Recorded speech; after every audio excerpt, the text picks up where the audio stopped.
Good evening, everyone, and let me make sure my mic is working. It always seems to bite me in the ass when we get started. It looks like I'm good. How's everyone doing? Wait, yeah, my mic is working. Yeah. Everybody let us know if Mike is muted. Yes, as I sit here and talk and just talk like a puppet. So everybody, what a great night. It's Thursday night. For some people, it's Friday morning, but... Welcome to the NLG Show, and we've got a great night planned for you. We got a great guest, somebody who I have been looking forward to talking to for a little bit, and very happy to have on tonight. And make sure that I say his name correctly. AJ Grand-Scrutton? That's correct. Yes! Very nice. And from, Good job, so I got to ask this. It's Dlala, right? It's Dlala, yeah. Okay, so it's not Dlala, it's Dlala. All right. Dlala, yeah. I am 2 for 2, guys. This is how the night's going to go. So welcome, AJ, from Dlala Studios. It's great to have you here. An absolute pleasure to talk to you tonight. And thank you for staying up and talking with us. I know we said it was, 2 a.m. over there now? So it's no bother at all. Been looking forward to it. That's fantastic. And I heard it. We were talking in the pre-show. I heard the H word for multiplayer. So we got to get into some who you are and what you've been and what you like and stuff like that. So yeah, welcome. And of course tonight we're also going to be talking about the game that you guys had your hand in, and of course that is Battletoads, a game that is out on Xbox Game Pass for the Xbox and PC, and we'll get into all of that. So I want to welcome everybody in the chat room, and I think 50% of the chat room right now is probably from overseas as well. We got Daz, we got Indie Gamer in the house, and they're over on your side of the world. They hang out pretty well, and I'll tell you what, man, Indie Gamer, really good guy as far as indie games and what he covers. So some of the other projects that Dlala gets into, he's the man to talk to, and he's good. He's really good. So I want to welcome in Pong Soul, Brother Lance Jennings, Tim Pong by Atari, Daz, of course, I just said Indie Gamer. And who else is in there? We'll have some more people back from the dead as we go. Back from the dead. Yep, he was in there almost first. Yeah, just about. So welcome, guys, and we know some other folks will be in. If you guys have questions, fire them in, and we'll see if we can get AJ to answer them. Nothing too deep that he's under NDA on. So of course, So, the rest of the crew here, we'll go through real quick. The man, the myth, the legend. He's in the game. He's in the podcast. My brother from another mother, Peter Heutink, HDK. What's up, man? Hey, what's going on, man? Glad to be here. It's going to be an awesome show. Yes, it is. So let's get it on the road. What have you been doing this week? Greedfall, obviously. I mean, still going through that. A lot of fun. And I actually played some Titanfall 1 with Noof Nukem community night. So that was a lot of fun, too, going back to that game. I didn't catch that until too late. Too late. Yeah, I gotta get in. I gotta get into some. That was hilarious. It's like, oh man, good times. Excellent. All right, and in the middle square, the positive one, the man with the epic beard. Well, now he's not the only one with an epic beard on the show tonight. Yeah. So, but you're our epic bearded guy, and you can see him bouncing around from all kinds of podcasts. Brightening up everybody else's chat rooms too. He is Fastback. Chris Williams, how you doing, man? What's up, everybody? It's been a good week. Week's gone by pretty fast. Tomorrow's Friday. I'm looking forward to. I'm just happy to be here with you guys. Awesome to have AJ on and just talk some games and do some gaming this weekend. So. Absolutely, especially since Doom is in the Game Pass now. Yeah, and I played. The other day I downloaded. Actually, the weekend I downloaded ODST, and I don't know how, but I skipped that one because Halo 3 was my favorite. Oh wow! And somehow I missed ODST, so I am really enjoying that game. I don't care how dated it is. I love the story. I love how you go from Buck to the other team members, and so far my favorite part was being on the Warthog stage. Yeah. Yeah. I don't know if I've ever really played that one actually. That's a good one. It's a good one. Yeah, download it. It's on the Master Chief Collection, Game Pass. Yeah. All right, and then next to Chris, of course we have. He is just. He's the one everybody loves. It's not about us. They all want the spicy one. He is the console. He is the console hugger. He loves his physical games. Don't talk to him about streaming ever. He does have a 1-Up arcade box behind him, which always is what I look at. And he does have usually some of the best T-shirts and hats on that you will ever see. Oh, yeah. He is the Zen Spice. That's what the Zen Spice. Spicy John Place, Techno Fabulous. What's up, man? How you doing? I'm doing pretty good. Been a rough week, but I'm going to make it. Been playing a lot of games. Of course, I've been playing my Marvel Avengers. I've got 2 more trophies to go to get to the platinum for that game, but I'm really excited because the game's just been phenomenal. I'm waiting for the extra characters to come out, so I've been playing that, and I'm going to talk about it a little bit later. I've been playing Super Mario 3D All-Stars. Fabulous game. I'll talk about that later. It's exciting to have AJ with us tonight to talk about Battletoads. I've got some questions for him on that, and it's just going to be a great evening talking about gaming. So I'm really excited, guys. Awesome night planned. Absolutely. Oh yeah. And so I'm going to jump right into it because I want to maximize our time with AJ. And again, we're really very thankful for his time. So give us a little bit. I'm going to start rolling some video here while we're talking. So, I want to get into Battletoads, but of course, like I said, before for the pre-show, we were talking about, a little bit of multiplayer, and you brought up Halo 2 and 3. So I wanted to kind of get to know you a little bit.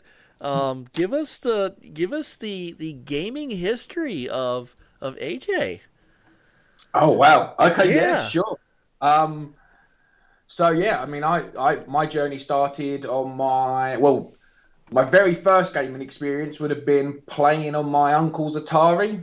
So the classic stuff like Ricochet, things like that. But my first experience in terms of ownership was I got an NES for my 4th birthday. Soon to be famous. Wow.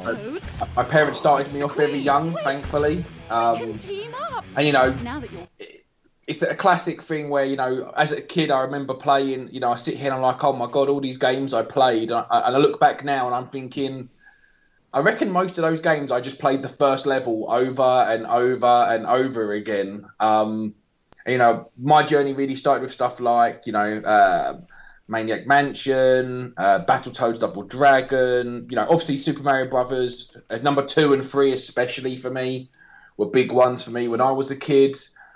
And kind of, so I was very much in love with games from a very young age. And that never shook, you know, as I progressed through the years. Obviously I went through all the journeys. I jumped from NES to Genesis. I jumped from Genesis to N64. So I was a little bit of a platform whore. I would jump between the brands, you know. I didn't necessarily have an alignment with brands because, you know, I don't think you necessarily do at the beginning. But kind of, you know, when I really started coming into my own, you know, the game that made me want to make games was Day of the Tentacle by LucasArts. Ooh, nice one.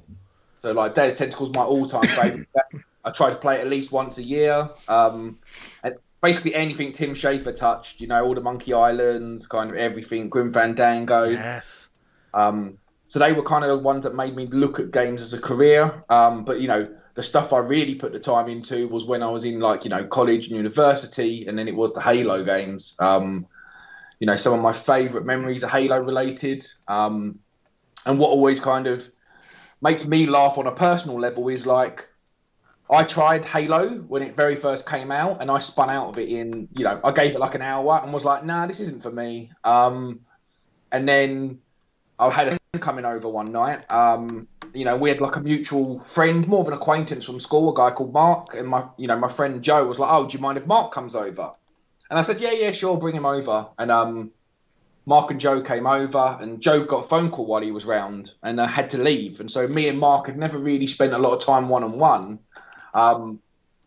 And we was like, oh, you know, you might as well stay, Mark. And we gave Halo a go, we put it on, and the next thing we know, it's 4 a.m, my truck driver getting up to go to work. And, you know, now, I mean, 21 years later, I guess like it's a long time later, me and Mark are still best friends. He's my IT director at Dlala. Like, you know, our entire friendship was built off of Halo. And so, like, I've just got so many fond memories. You know, we did a lot of team games, so a lot of 2-on-2, and obviously back then 2-on-2 wasn't online on Halo 1, so it meant that nearly every night our friend Mike would come round and he'd bring the most gigantic, like, you know, deep CRT style TV that 4 of us would carry in from his car. Living room. We'd link up, we'd do 2-on-2, pick the TV up, put it back in the car.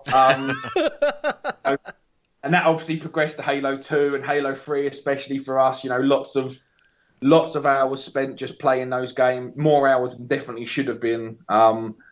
Like every 20-something-year-old, we thought we were the best in the world. You know, we ended up entering a televised league and got absolutely wiped out in every single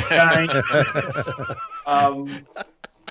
But yeah, so kind of like, yeah, so a lot of my kind of fondest memories are with the Halo games. You know, it's whilst, you know, I fell in love with games on the NES and like Day of the Tentacle made me want to make games, like my Halo memories are always going to be some of my favourites because they're the ones that I think of when I think of my friendship group. And, you know, the fact that me and Mark are still best friends now. He's going to be the best man at my wedding. He's my IT director. You know, our friend Mike, who brought the TV round, like, he's been the guy who I've done a lot of partnership stuff with for web games for the last kind of 8 years since I started Dlala. Like, these guys are all a massive part of my life. And whilst, you know, I'm not saying we wouldn't have been friends otherwise, I'm not sure we would have been as close if it wasn't for Halo. And so that's what games is about for me. Like, you know, if it can bring people together and cause these memories, like that's fantastic. Oh, yeah. Amazing. That's why we're here. It is. So, quite the Day of the Tentacle. I'm impressed. So, with the Tim Schafer stuff, are you a fan of the Psychonauts? Oh, yes. Games? Oh, yeah. Honestly, like, you know, I think it was during Making Broken Age that somebody did like a video online and they were like, Tim Schafer could poop into a box and people would buy it, and I'd be there. I'd probably be there day one. Yeah. yeah, I love Double Fine. Like I think it was literally last weekend. I was like, oh, you know what? Next week. I'm gonna probably try and pick up Brutal Legend again. And then about 2 days later, obviously, Xbox were like, come into Games Pass October 6th, Brutal Legend, and I was like, Double Fine. Yeah, it's going. Yeah. Oh my God, I missed that announcement. Oh yes. So yeah, I mean, I love Double Fine because for me, Double Fine, like it feels like LucasArts carrying on, and you know, I was devastated when LucasArts closed. So yeah, I love. Me too. I love everything he does. Me too. There was one game, you know, we always with LucasArts, it was always the two franchises that you knew about. It was Star Wars and Indiana Jones. But do you remember Outlaw? It was a first-person Wild West shooter that probably at its time was one of the best, like, Western shooters out there. Oh, if they would bring that would be a wonderful thing. I mean, it was fantastic, right? Because what LucasArts gave us was like we had these incredible original titles. You know, we had your Grim Fandangos, your Monkey Islands, your Dead Tentacles, and then, you know, for the majority of their time, they produced incredible licensed properties. Like, you know, we got X-Wing versus TIE Fighter, which is still like the epitome of Star Wars games. Like, you know, Jedi Knight series come out during the LucasArts era. Like, yeah, like, you know, when I think of kind of losses to the industry, like LucasArts and THQ are two of the ones that really hit home personally for me, like as a consumer. Yeah, man. Yeah, I love LucasArts. I had some great LucasArts memories, and you know, it's THQ. I'm with you. There's a, you know, THQ. They were one of the big license, you know, company license things. I mean, you know, and you know, they were originally who had UFC. They were originally, you know, they had SpongeBob, they had Juice, they had all these great properties. You know, the original one, and then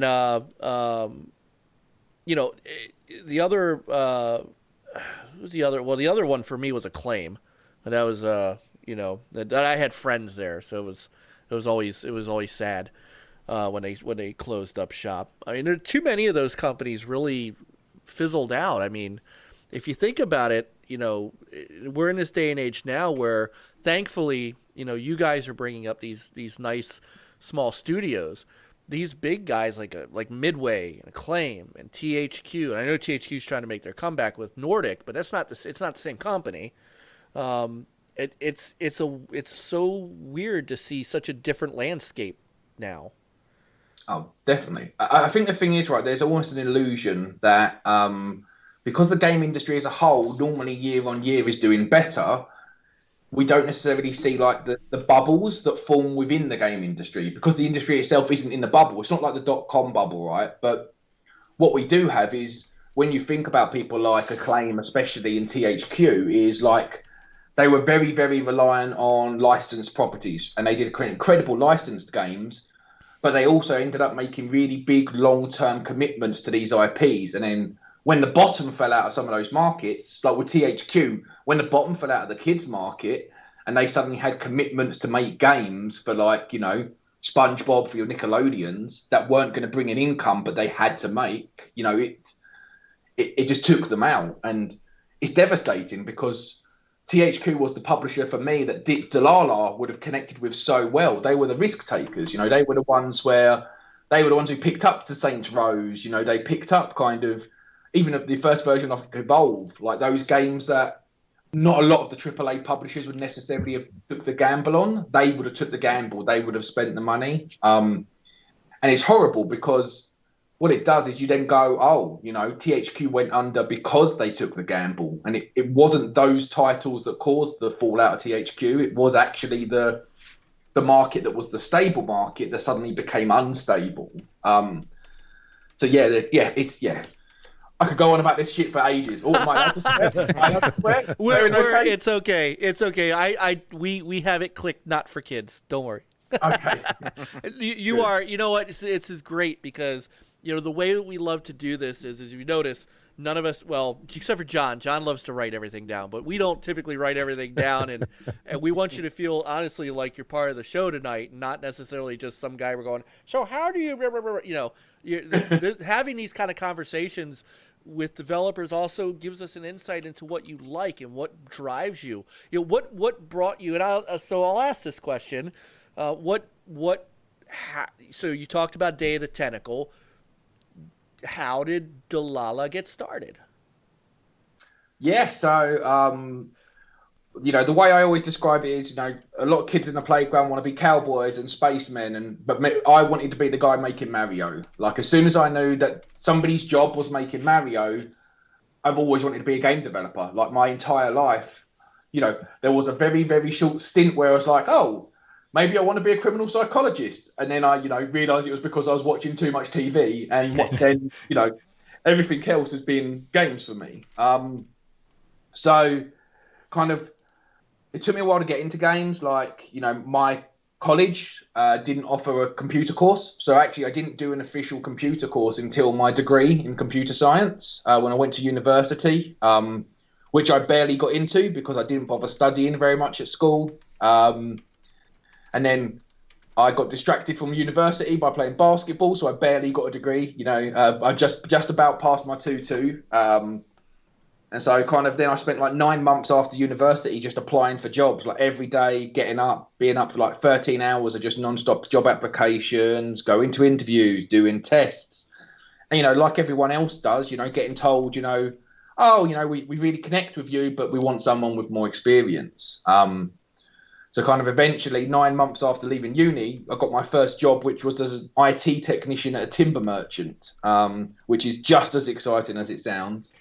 And, you know, I was almost ready to give up at that point. But I decided kind of, you know what, I'm gonna keep applying. And, you know, a few months into that job, I got offered the job at Jagex, you know, the guys who made RuneScape.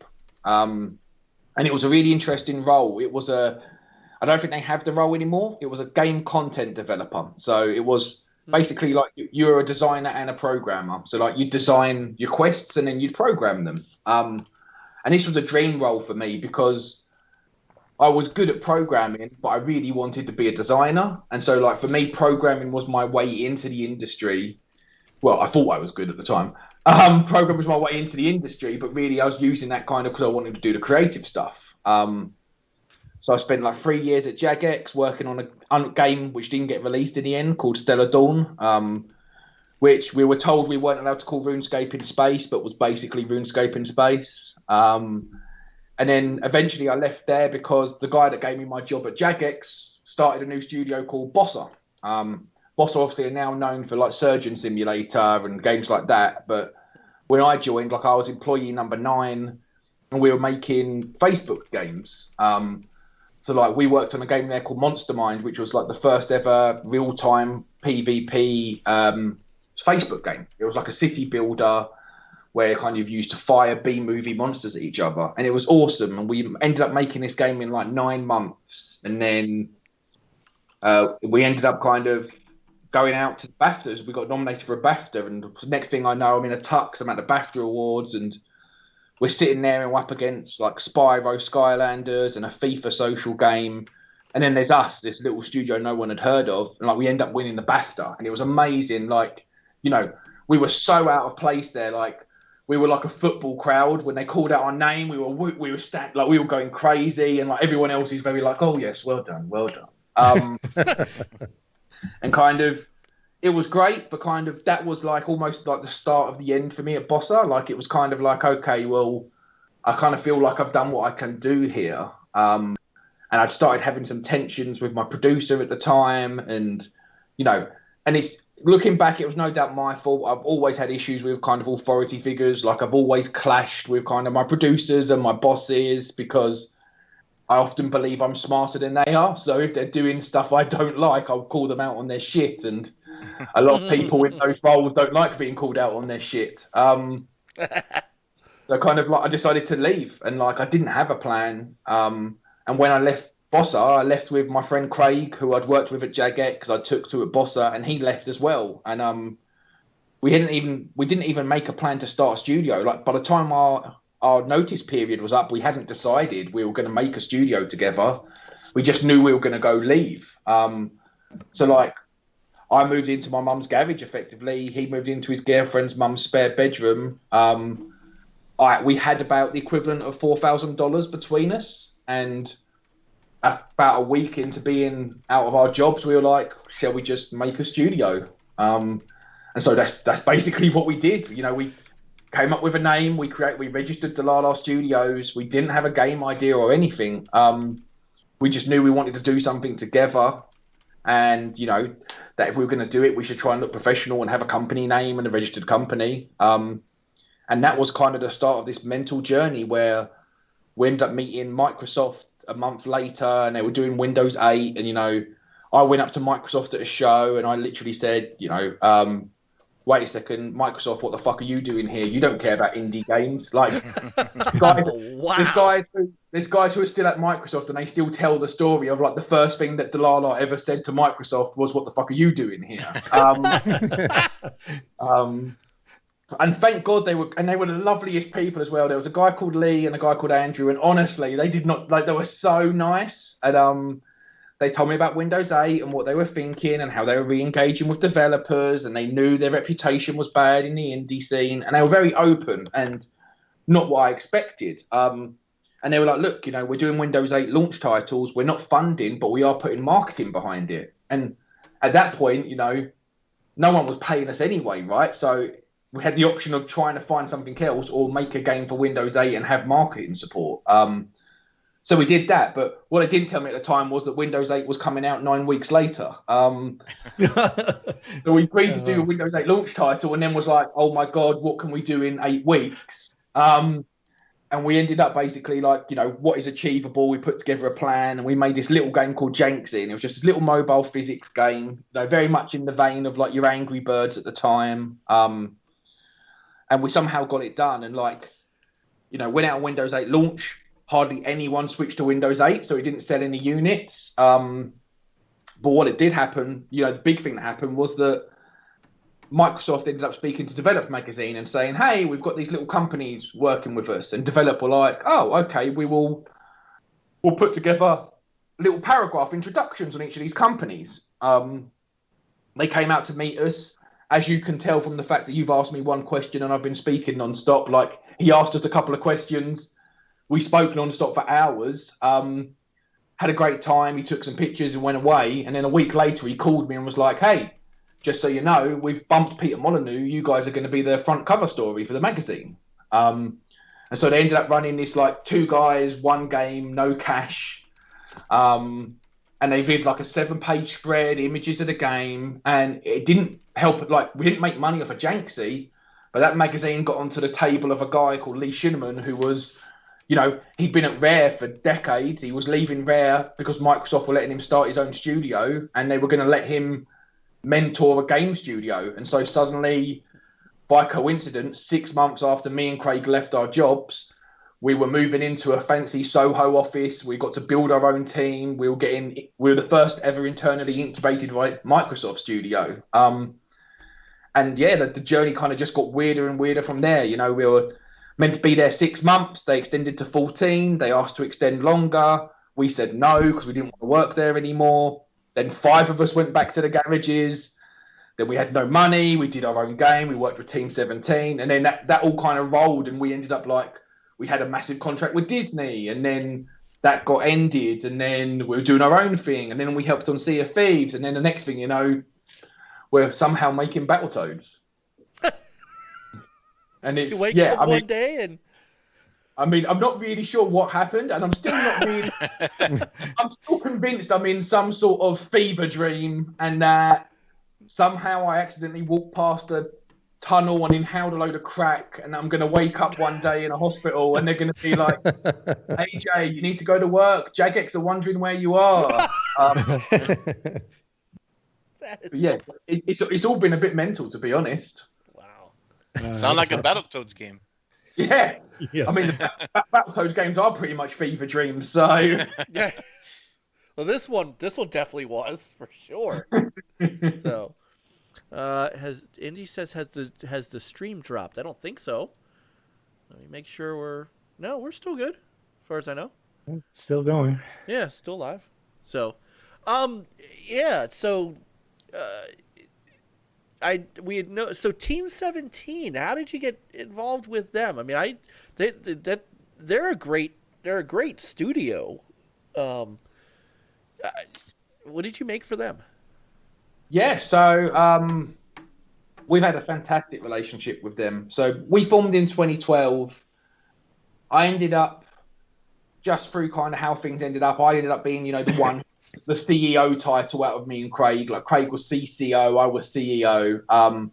So I ended up just doing a talk one day. Like Microsoft said, we're asking developers to do a bit of public speaking. I'd never done it before from a professional standpoint. I'd been in bands, so kind of I wasn't scared, but it was new for me. And so I ended up doing this talk on us making Janksy, like we got no money, this is what we're doing, this is how we're doing it. And that was the day at that talk that I ended up meeting Debbie, who's the MD of Team 17, and Craig Duncan, who's the studio head of Rare. So that one talk ended up being the biggest thing to happen to us, basically. And Debbie was a really, really good, and Craig's been an amazing mentor, especially as we got bigger. But in the early days, Debbie was really a mentor to me, really looked after us. And when we left Microsoft, we started working on Overruled, which was our own game. And she let us send it to their team and get feedback. And it was very much just they were helping us out. And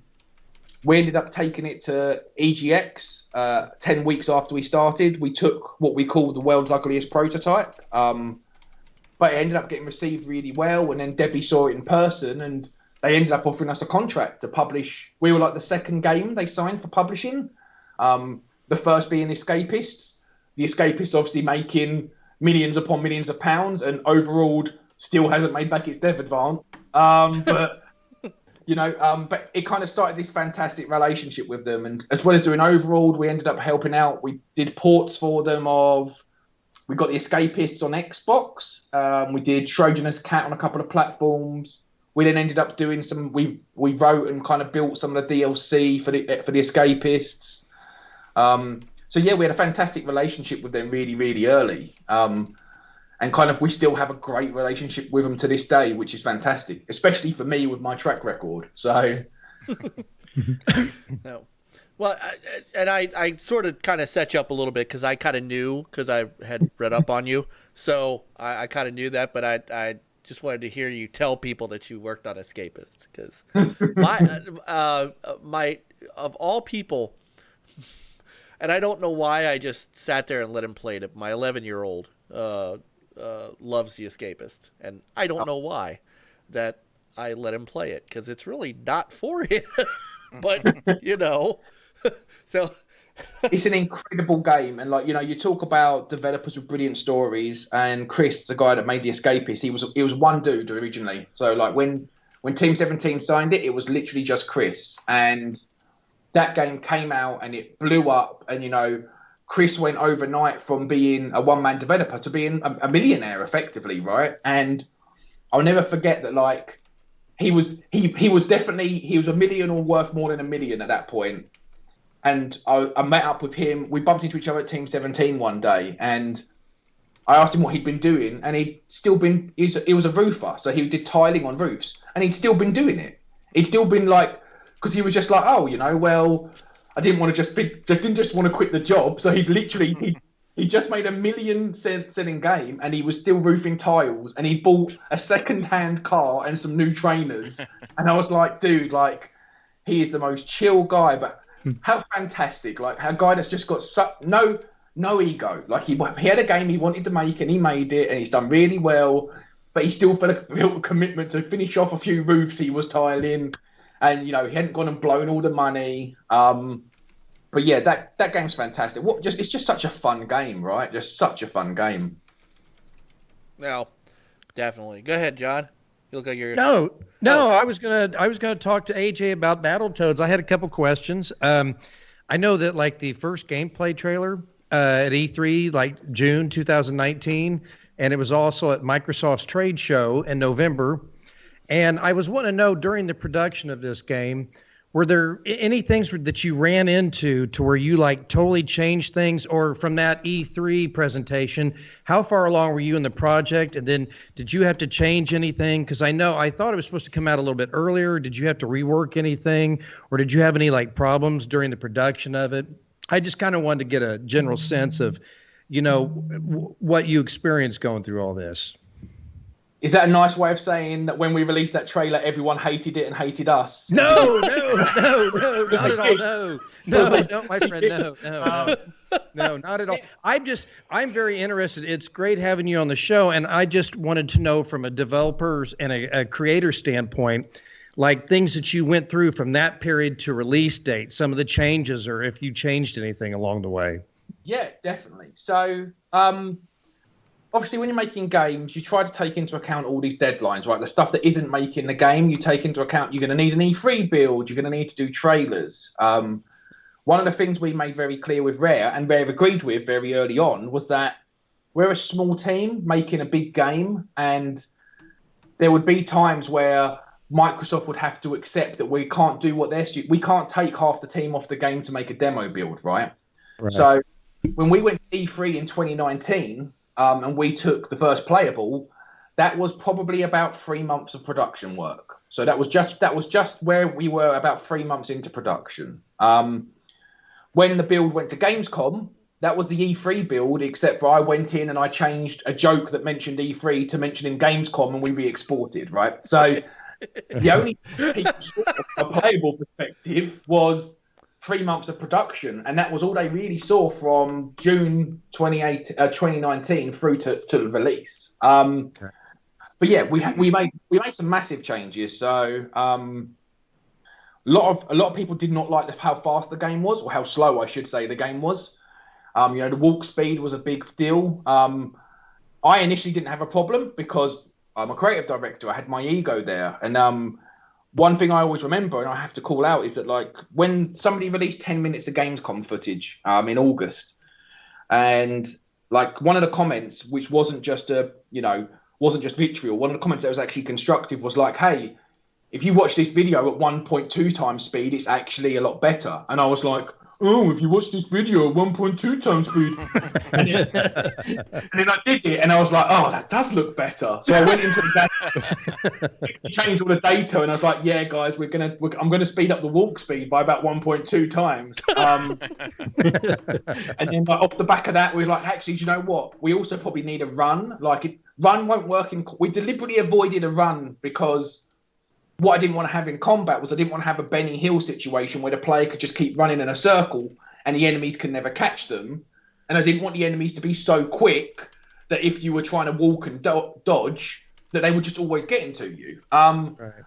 And like something I do a lot is I'm quite stubborn sometimes. And I also get into like, this is what we're doing and I need to pull myself back. And I was like, well, if we're not happy that everyone outside of combat is just dashing all the time because they want to go faster, and we don't want to have run in combat, why don't we just have dash in combat and run outside of combat? And so that's how we ended up just shoving run in the game. On a kind of bigger level creatively, what I'd wanted to do with health was when you played the E3 build, you actually gained health by hitting enemies. So you'd build up health, you lose health by taking hits, but you'd build it up by landing them. And then when your health got to 100%, you could choose to keep it there or bank it and turn it into a finishing maneuver. And these were all things I loved, and they were creatively, I was like, these are really rewarding.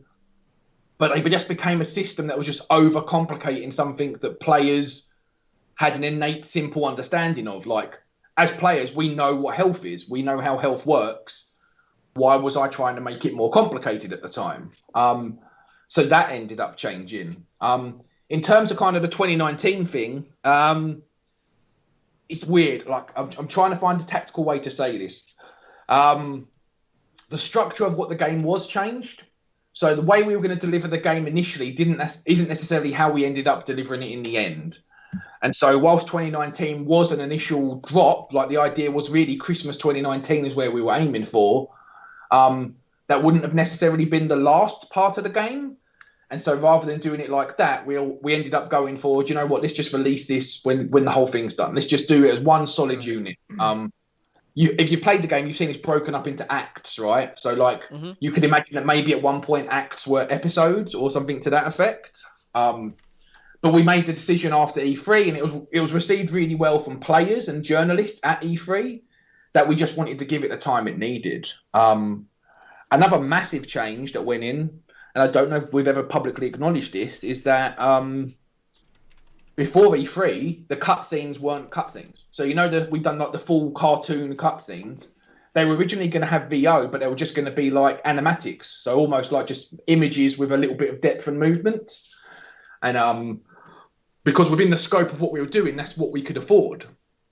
And after E3, when it got received well, kind of MS and Rare were like, hey, the cutscenes aren't quite up to scratch with the rest of the game. Like, and I was like, yes, I know. Yeah, I can't afford to do anything else. And they were like, oh, okay, well, what about if we paid for an animation studio to work with you guys and do them? And I was like, yes, you can definitely pay. Sure. So kind of like, yeah, so like I think if we'd been doing what the original plan was, you probably would have had some game by 2019 without the animated cutscenes in. So yeah, it changed quite a lot, and it didn't necessarily change because of like player response in terms of like, oh god, we need to make all these changes, bar the speed, which is 100% due to player response. It changed more because I think seeing how well it got taken to at E3 gave everyone a little bit of confidence in this kind of what is really like a little Microsoft project, right? You know, in terms of Microsoft party projects, like we were tiny. And so it kind of meant that, you know, suddenly it opened up new avenues for us to be able to take the game further than we were going to take it before. Yeah, awesome, AJ. Thank you. We hear that a lot. Like that's what we heard from the Cuphead developers. Was, you know, the game was just going to be a boss rush until, you know, Microsoft came in and said, we'd like you to do a little more, and here's some money. So now, did they task you to do Battletoads based on the fact that you had worked with Rare already at Sea of Thieves, or did you guys have to go in and pitch for it? Oh, we pitched for it. So I've been pitching Battletoads concept since 2012. You know, Craig came up to me the day that Craig come up to me and went, hi, you know, great talk, AJ. Like, it'd be great if we could catch up sometime. And he handed me his card and it said studio head of Rare. Like, we've been friends since that day, but that friendship has been tested because Craig had to put up with me every week going, hey, I've got an idea for Battletoads. I mean, the first ever Battletoads pitch I put together was this. It was awful. It was like an episodic 3D game where the Battletoads were traveling through time and had mucked up a load of important things. That it was a bad Bill and Ted, basically. And so yeah, so like for years I was pitching for Battletoads, and you know, Craig is very professional. Like, me and Craig are friends, but you know, Rare comes before that. Like, he's never going to give his friend an IP. And you know, Craig was always like, you guys aren't ready. This isn't the right pitch. You aren't ready. And like, we were doing some work in 2015, 2016, when we really found our place as kind of like 2D. Like, when we really started getting into the whole 2D hand-drawn thing. You know, we'd been working with Mike Dietz and Ed Schofield. I know you guys know Tommy Tellerico, right, in television. So I didn't. A little bit. Lance and who else just told me? Lance and Bourne. I didn't have to bring him up. Yeah. They both said so. Lance wanted to know, and we don't have to answer it now, but we do want to ask you about the Amico. And Bourne said, "You're not going to talk about the Amico with him." I said the night is young. So I'm gonna show it. This is really funny too, because I just like before you didn't like what is it 9:50 like 20 minutes ago. I DM'd him and said, we got AJ from Dlala Studios. You might want to talk to these guys. So he'll probably respond and say, yeah, I've already talked to him. Really? Yeah. So like Tommy's awesome, but like two guys that work with Tommy now, Mike Dietz and Ed Schofield. Like, so Mike was the animation director on Earthworm Jim, Never Heard, Cool Spot, Jungle Book, and like Ed they've been kind of this amazing partnership. And we became friends about probably 2014, 2015, because the guy who's now my animation director, Eric, his first job was cleaning up all the line work on Earthworm Jim. So like back in the day when it was literally like Mike and, you know, Doug and everyone would animate, and on paper, he would then have to clean up the lines and then convert that into pixels. But like, I worship Earthworm Jim. Like Earthworm Jim 1 and 2 are two of the best games ever made, right? And we became friends, and then we started collaborating together. So like Mike and Ed did a load of kind of character designs for some stuff we were doing in 2015. You know, Mike did a lot of character designs for Nothing to Fear. And then when we were pitching Battletoads, Mike and Ed actually were the ones who, you know, did the character designs for me for the Toads and for the Dark Queen. So Nice. we did like 200 probably different takes on the Toads. And that was, you know, Mike and Ed working with me to kind of figure out what we wanted the Toads to look like. I'm trying to remember what your question was now because I've gone so off on a tangent. How did you? So you pitched. We were talking about the pitch to where you got to today.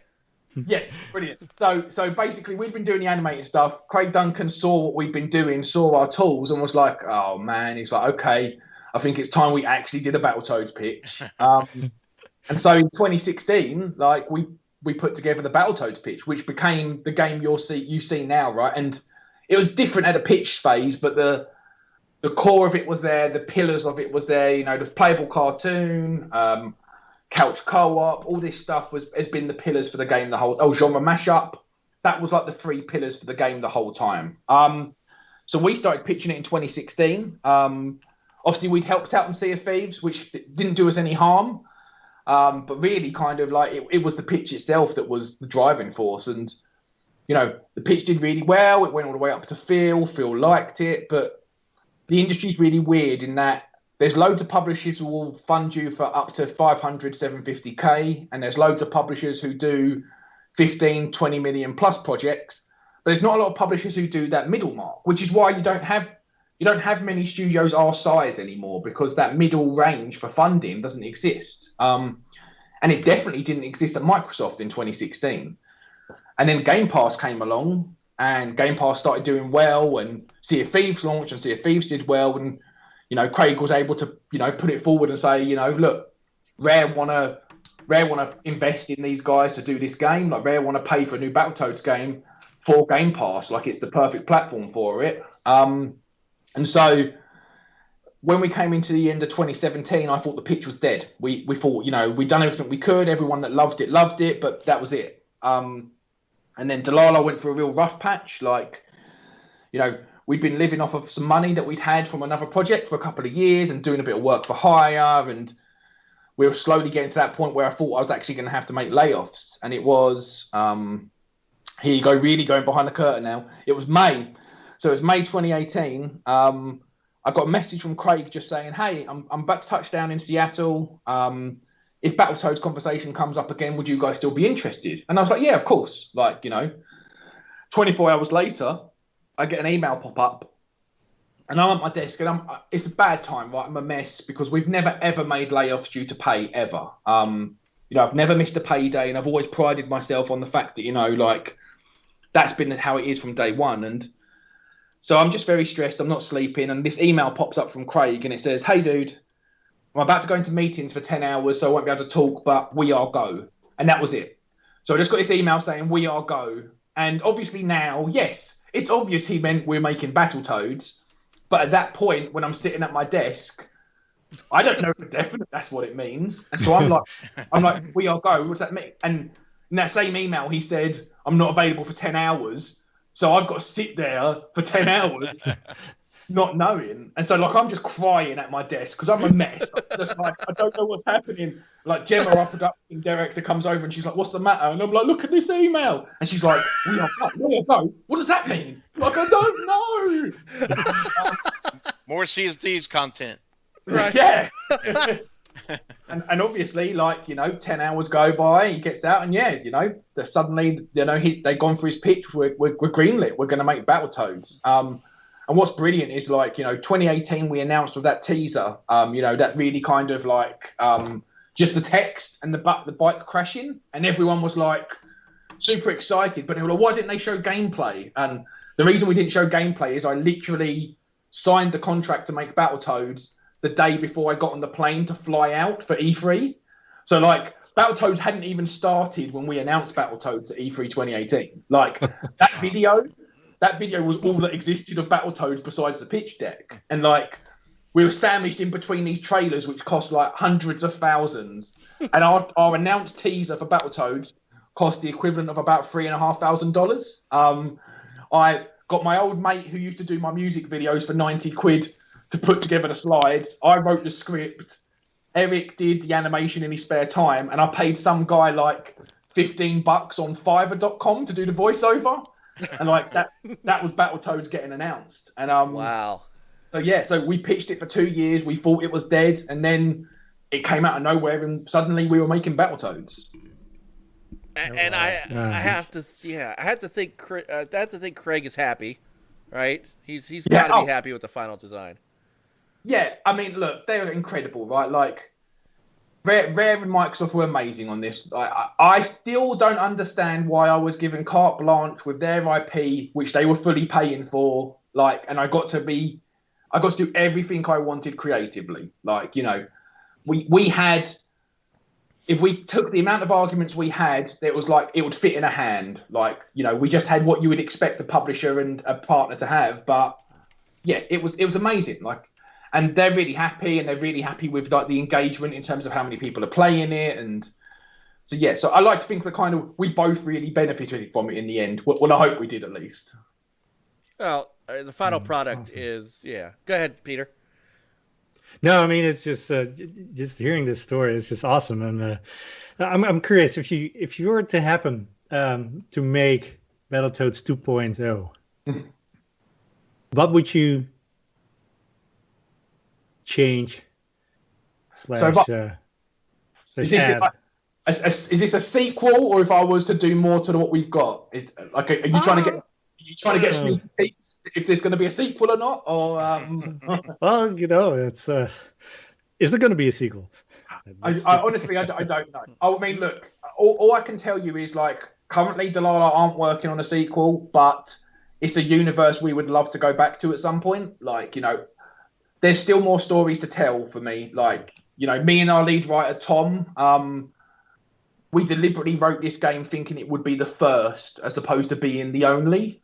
So, yeah, I mean, what would I change? Like, or what would we do differently on the next one? I think it's hard to say, really. Like, you know, I think... Oh, you guys are being really, really nice, so I'm going to bring up all the stuff that people are saying horrible. Well, hold on. We're being nice because, to be honest with you, I don't think anybody here disliked the game. I mean, no. Well, no. And legitimately, I mean, Battletoads, you know, Chris is our other Nintendo guy along with John, but hey, Chris, you know, I'm the Sega guy, and Chris is the Nintendo guy, and I know Chris loved Battletoads. Oh yeah, I mean it's challenging as shit. You know, me and Mike, we were in party chat playing both at the same time, and we were like, "God damn it!" We're just here's going back and forth. But I tell you what, I just enjoyed it whenever I got past these certain stages and just getting to the cutscenes. And by the way, if you do a second one, Makla's already got your he's already got your name. Battletoads with a 2, a 2 for the T. Nice. No. But yeah, look, we loved it. There's lots of things I'd love to do with it. There's not much I would change about the game, to be honest. Like, for me, I wanted to make a genre mashup and a playable cartoon, and I really feel we did that. And, you know, I think people that went in and when they think about Battletoads, if 91 Battletoads and Battletoads Double Dragon was their Battletoads, I don't think our game was a massive shock to the system in terms of the genre mashup thing. But I think for people who maybe Battletoads Arcade was their Battletoads, it was a bit like, I think they were expecting a brawler, and a brawler is just, you know, it's part of it. And right now, like, if you were to ask me now where I sit, like, would Battletoads 2 be more of a brawler? Like, I don't think it would. It might have more brawling in it, but like, I still would be jumping around genres. Like I got to make 11 games in one game, basically. Right. Yeah. Right. I maybe wouldn't do that many just so that my team doesn't die. But yeah, I mean, you know, obviously, I think one thing we'd have to consider is like online multiplayer. You know, I'll bring it up so that you guys don't have to. Like, you know, I know a lot of people were disappointed. It was a design choice. It was, you know, we wanted to do couch co-op, and then we based everything, you know, the speed of the game, the different game modes, how multiplayer worked. We based it off the fact you'd be in a room together. And I think that I'm 100%. I know we made the right decision because we didn't know we were going to be in a pandemic. But I think if we were doing a second one, it would be very. That would be the first time I feel like I'd be spitting in people's faces if I didn't actually take that into account for the second one. It would mean slowing down combat a bit, I think. But like, yeah, I think we consider online multiplayer. But yeah, I think for me, like, I just had a great time in this universe, man. Like, I got to write a cool story with my friend. I got to work on animated cartoons. I got to direct actors who I actually really like. Like, yeah, I mean, I'm not saying it'd be more of the same. We definitely want to step it up. You know, we've spoke about like, you know, where our influence would be. Could we try and do something more seamless world so it's less like broken up into stages? But yeah, like I think that it would just be about taking what we did in Battletoads 1 and finding a way to really plus it for a second one. Nice. So I do want to know about, you know, where you came up with the different level designs, because, you know, I'm playing it and there's some things that are very familiar. So, you know, you got the brawling, and you've got, even though you went 3D, you've got the bikes. And then all of a sudden I'm like, wait a minute, the game's a shmup. Where did that come from? And a good one at that. I mean, a solid you know, a solid set of shmup levels.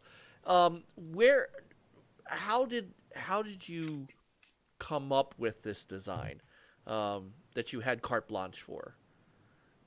Yeah, I mean, the hardest thing with carte blanche is it's carte blanche. Like if you've got a blank canvas, it's amazing in terms of freedom, but that freedom is so restrictive because you're like, oh my God, no one's telling me what to do. So like in terms of the different genres, like it wasn't like one set process. So like obviously we knew we were doing beat 'em up. So like we knew like when we were approaching the beat 'em up, I knew I didn't want to do like, you know, Streets of Rage 4 was doing, this is what a modern version of a retro beat 'em up should feel like. And I knew I didn't want to do that. I didn't want to compete with that. Like what I wanted to do was like, okay, well, what would a beat 'em up look like? Like, well, what would a side scroller look like through the lens of like Platinum style games? Like, and that's why we did the whole free flowing thing. I knew I wanted a turbo bike level, but I knew that I didn't want to do a side-on turbo bike. I wanted to do it more like the bonus levels in Earthworm Jim, where you were on Jim's rocket. And that's why we kind of came up with the behind the scene. Nice. And then everything else from that, it varied. So our writers are TV writers. So Tom, our lead writer, was one of the main writers on Rick and Morty for the first 3 seasons. The other 2 writers, Kelsey and Wade, they'd done stuff like Community, Cartoon Network stuff. And I didn't want them to have to learn to be game narrative designers. So what I did is I worked with them and let them work how they would normally work. So we did Story Circle. They would write scripts. I would do notes. And then my role really became with them, like helping them get the scripts to where I was happy and translating those scripts into game. And so what that meant was sometimes it would be like, oh, we want the Toads to get normal jobs. And they'd be like, yeah, so we're thinking like the Toad, when they come out, they have to get normal jobs. And instantly I was like, oh my God, like, let's make the Toads have normal jobs. And, oh, perfect timing on the screen. Let's make the Toads have normal jobs. And so like when I then take that to my lead designer, Grant, and I'm like, look, I want the Toads to have boring jobs that the player has to do, but but they're boring in a way that's quite fun and funny. And that's how we end up with Pimple massaging a weird alien. Right. Zit's typing, and then Rash, obviously, and the whole thing was that like Rash was the one that couldn't let go, and so we wanted it there like it looks like that Rash is at a Comic-Con. And there's something really subtle here that I don't know if you noticed with Rash, but the further you get through his game, his smile turns into a frown. Like the lines on the side of his face go from a smile to a frown. And then obviously it turns out that Rash isn't in fact signing autographs. He's he's just handing them over to Captain Bones. Oh, wait a minute. I'm going back. Hold on. I can see. OBS now allows me to back up the video. Thank you, OBS, for your update. I now have control over the video. So I'm going to now you got me. Now I got to look at it. So yeah, you watch. Once Zix's bit goes, you watch Rash's face, and it's really subtle. And Liam, our UI programmer at the time, all he did was he just reduces that line where his smile is, and it's super subtle. Hopefully, we'll see it. Yeah, hold on. Hang on, I'll get a little farther here. Yeah, I would love to see Battletoads on Netflix cartoon series. Oh, I would as well. I would absolutely love it. All So right, look, you can see here he's smiling, right? And then watch him as he doing each stamp. You'll see the line on his face slowly starts changing. Oh yeah. And he goes to a frown. And it's such a, you know what? This is how bad I am. I didn't realize the Sea of Thieves reference. Yeah.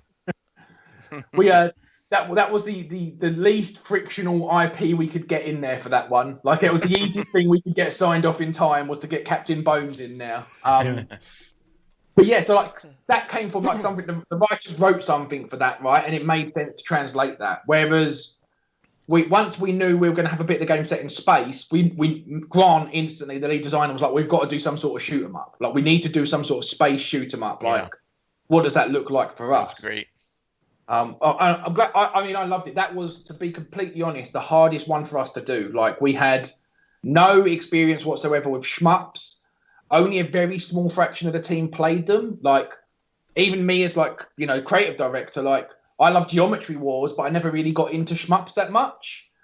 So kind of I couldn't even help kind of guide the team too much on that stuff. So that was the one. Those levels we were iterating on right to the finish. But yeah, so sometimes the script influenced us. Sometimes someone had an idea. We all, my job is always just to make sure that even when we go mental and we go to all these different genres, that we stay to a cohesive vision. So I always tried to make sure it made sense in our world. But the great thing about our Battletoads world is nothing really makes sense. So there was always loose threads of logic we could pull if we wanted to. But yeah, so kind of that's how we ended up with this game that was a brawler, and it was a beat 'em up, and it was a space shooter, and then the level everyone hates that I love, Emergency Stations, like the one where you've got the spaceship mini games that you have to do. Oh, those brutal. That was because I love those mobile party games where you're all doing something different, and so that I was I really want to do the Toads have stolen this ship from the Guardian, so they can't read the panels. So if shit started going wrong, they'd have to just basically try and figure out what was going on. And I was like, I want the player to feel like that. And in return, the players wanted me to feel deaf.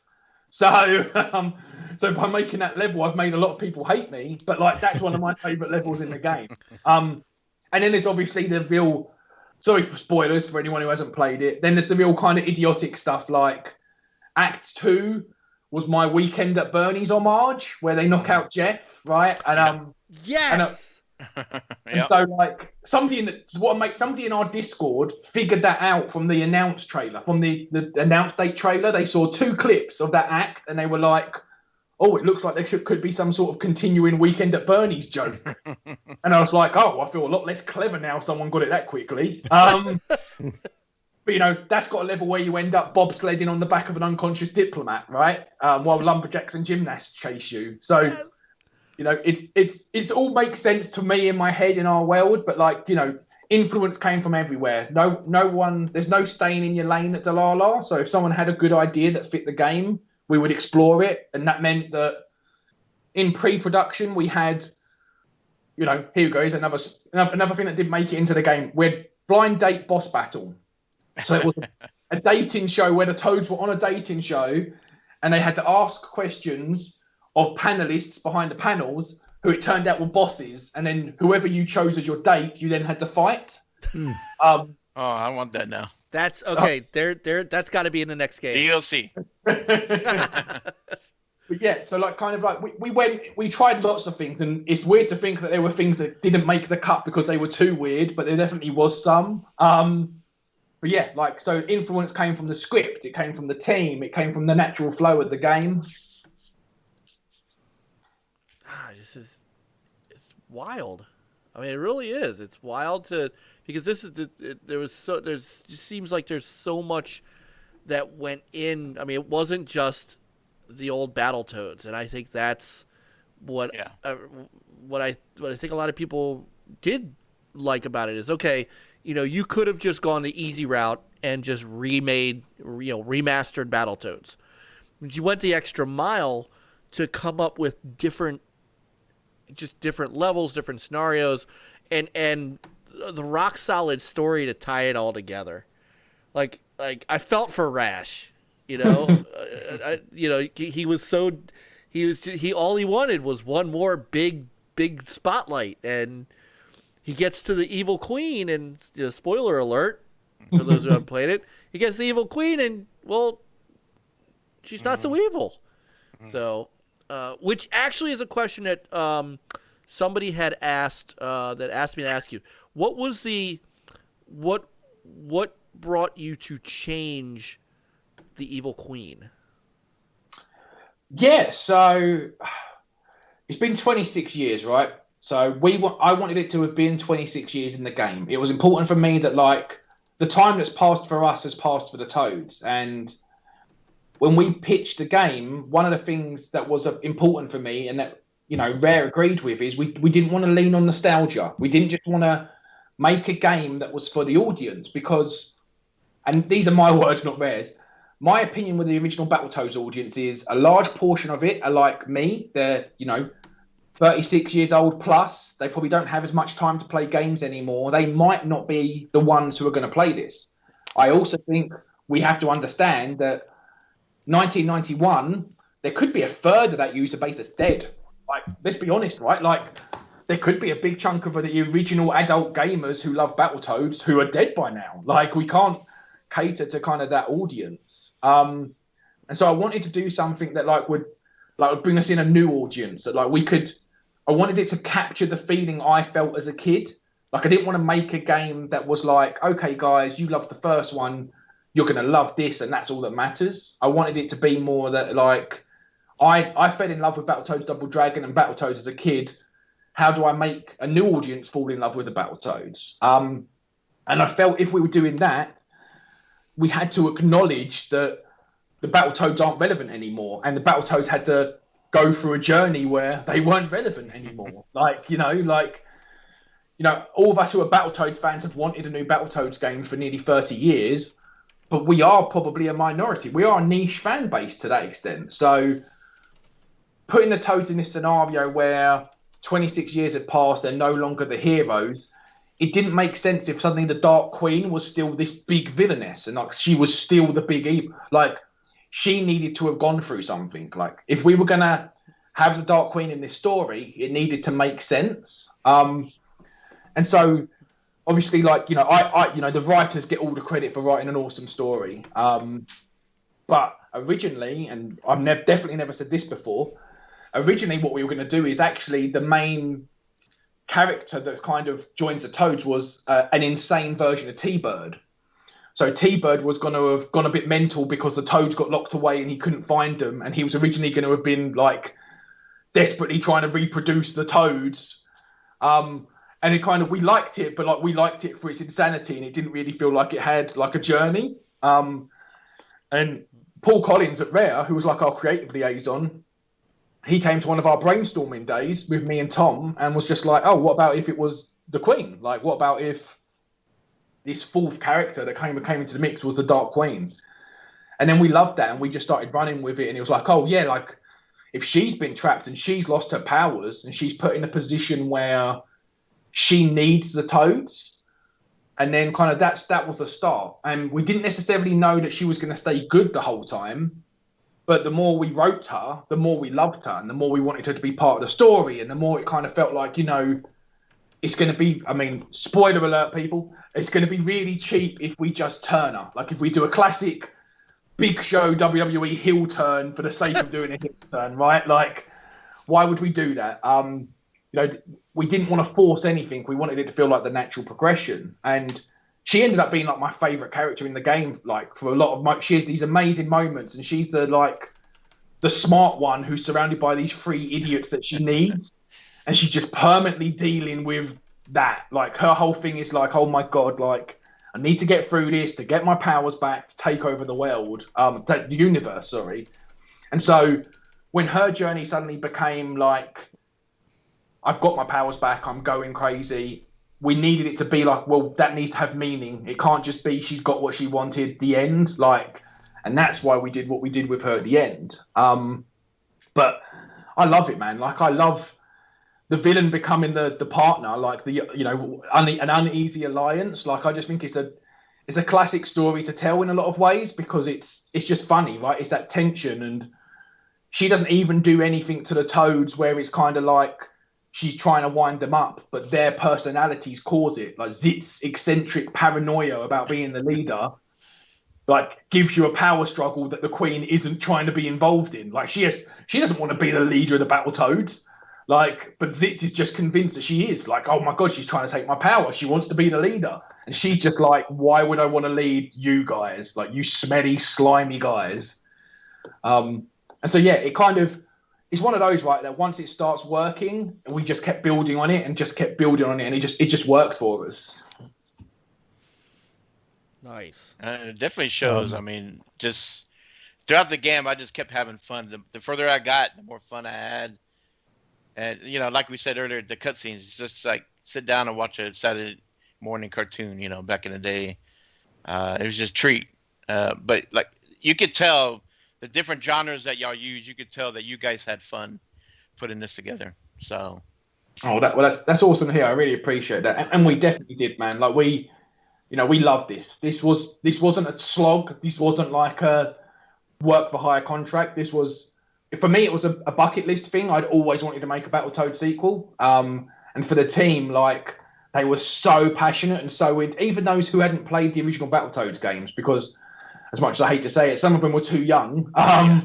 Like, they put everything into this game. And like, we didn't put any bit of there was no bit of content that went in that we thought, oh, you know, let's just try and bloat it out by putting this in. So it means a lot to hear that kind of you felt that when you were playing it. Oh yeah, yeah.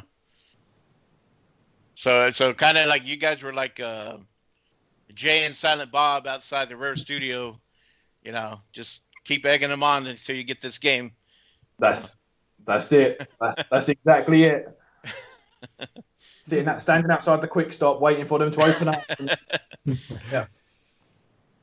So the story, like, because I could watch the cutscene, like the cutscenes, because you talked about the animation and getting that animation earlier. I think it was a great move, because when you put the cutscenes together, it's like watching a Saturday morning cartoon. You know, and so you said you had script writers and you were intimately involved in that, and then you know, what was still, now you got me looking at that scene. You know, where the overall story, was that kind of also your brainchild of, you know, these guys are getting older and Rash is looking for that one more big job before, you know, that he feels like they've yeah, it's almost like retirement, you know. It's you know, look, Tom, our lead writer, gets the majority of credit for this, right? You know, and Kelsey and Wade as well, the writing team.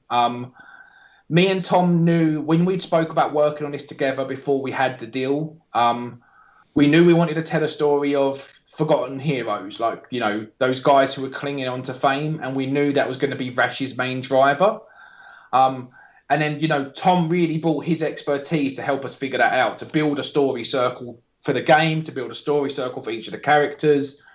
So kind of we knew, you know, Tom knew that big thing for me is I love self-referential, I love fourth wall breaking. I knew I had to keep that quite restricted to Rash in a lot of ways, because, you know, it made kind of sense that he knows he's in a game but doesn't fully acknowledge it. But Tom and the writers are the ones that really kind of took this, like, and actually made this story what it is.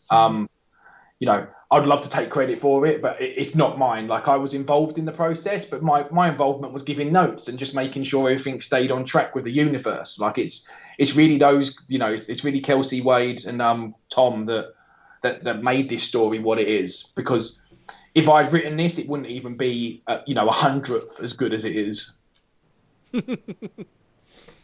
Well, I like I said, for me it was like a Saturday morning cartoon.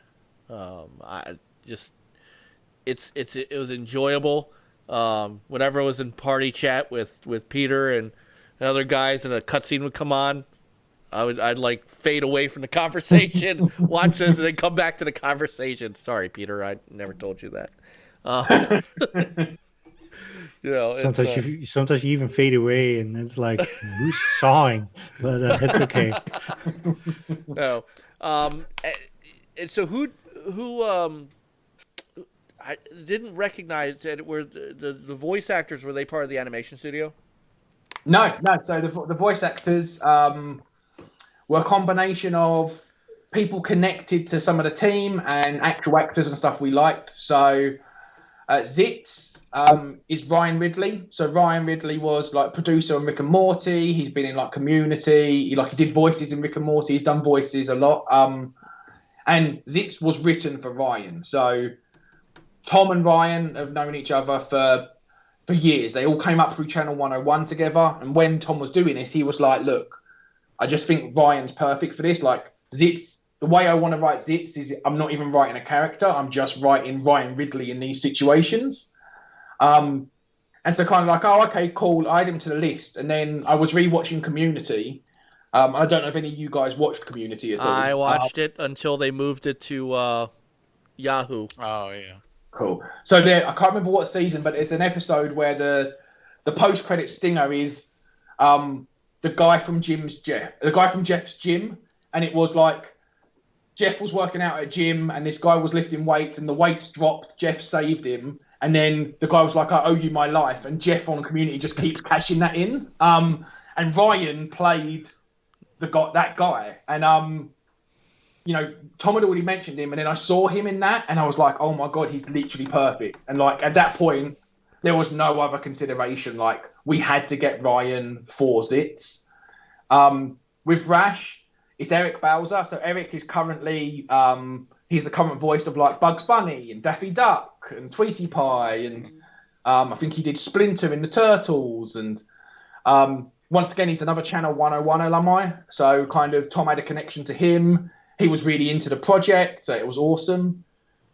Pimple is Echo Callum. So he was like he was like our big name, have to go through an agent. So like Echo was on Arrow. So Echo was a season regular on the CW's Arrow.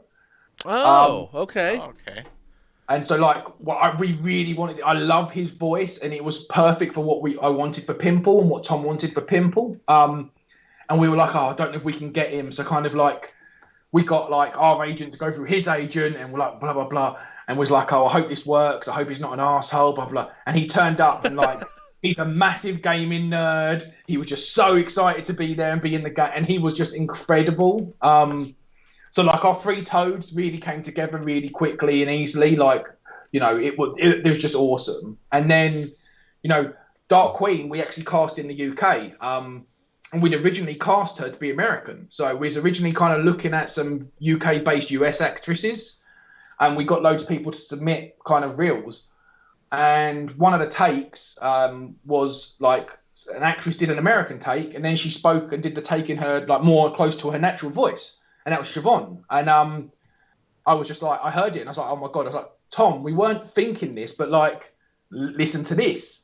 And suddenly we fell in love with the idea that like DQ was English. And like, she was just going to be this great juxtaposition because like, the great thing about the guys who do the Toads is their voices, even their natural voices, are really cartoony. Like, you know, Eric is the one who's really putting on a voice the most for Rash, but Zitz and Pimple are really Echo and Ridley just talking. And so Dark Queen really gave this awesome juxtaposition. And then it turned out that Siobhan was just amazing and lovely, and she loved the role. So yeah, so kind of like the acting cast came together pretty kind of seamlessly in that we were able to kind of cast a couple of roles. Like Kosher Engler, who does hundreds of roles in the game. So like my standout favorite, well, two standout favorites that Kosher does is she's Julie Satin Rings. So she's the one that's the news reporter who does like, this just in. No, you're not. And she's also like the podcast host that Zitz is listening to, when she's like the boring podcast at the beginning of Act 3, where she talks about, and next up we have an ambiotic being that makes sounds like, oh. But she was Canadian American actress who was in the UK, who kind of like, she came in, she'd read for that role, we loved it, like we booked her for an amount of time, and like she got through her, like she was like a one take wonder. Everything was just like one take, and I was like, yeah, use it.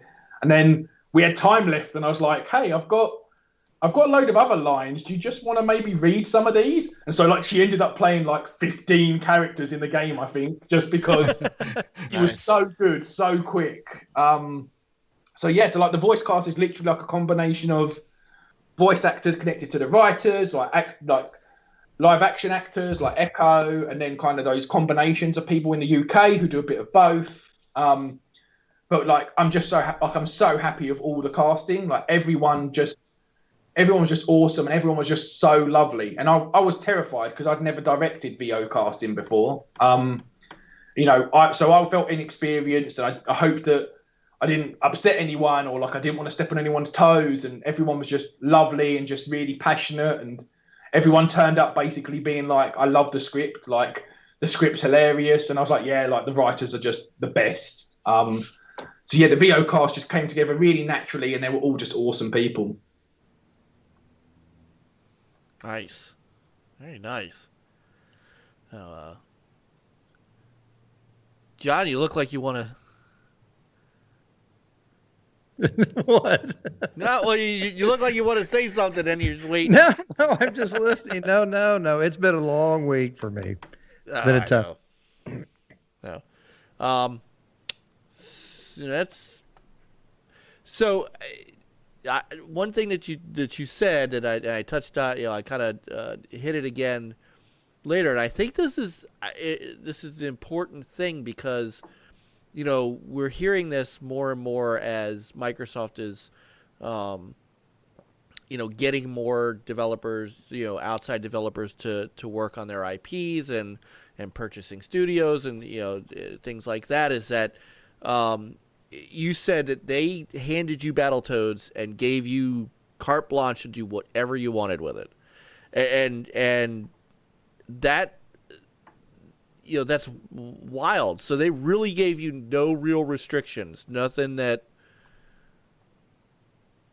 I mean, they gave us everything was a conversation. So like we knew we were really originally aiming for kind of like a teen, and like the way this works is like we kind of have a target in mind of what we're trying to hit in terms of tone, and then we just write the script, and then you send it off for, to the age ratings board, and they tell you what you're going to get. So kind of no one was more shocked that we ended up with, it was what, Peggy 7, ESRB E10 plus? Like no one was more shocked than I was. So like that was a conversation though. Like we figured out, like, we weren't pitching a dirty game. We were pitching I was kind of like in my head, like, Deadpool PG, they did that PG cut of Deadpool. Yes. Yeah. And I was kind of like, that's kind of where I wanted to land tonally.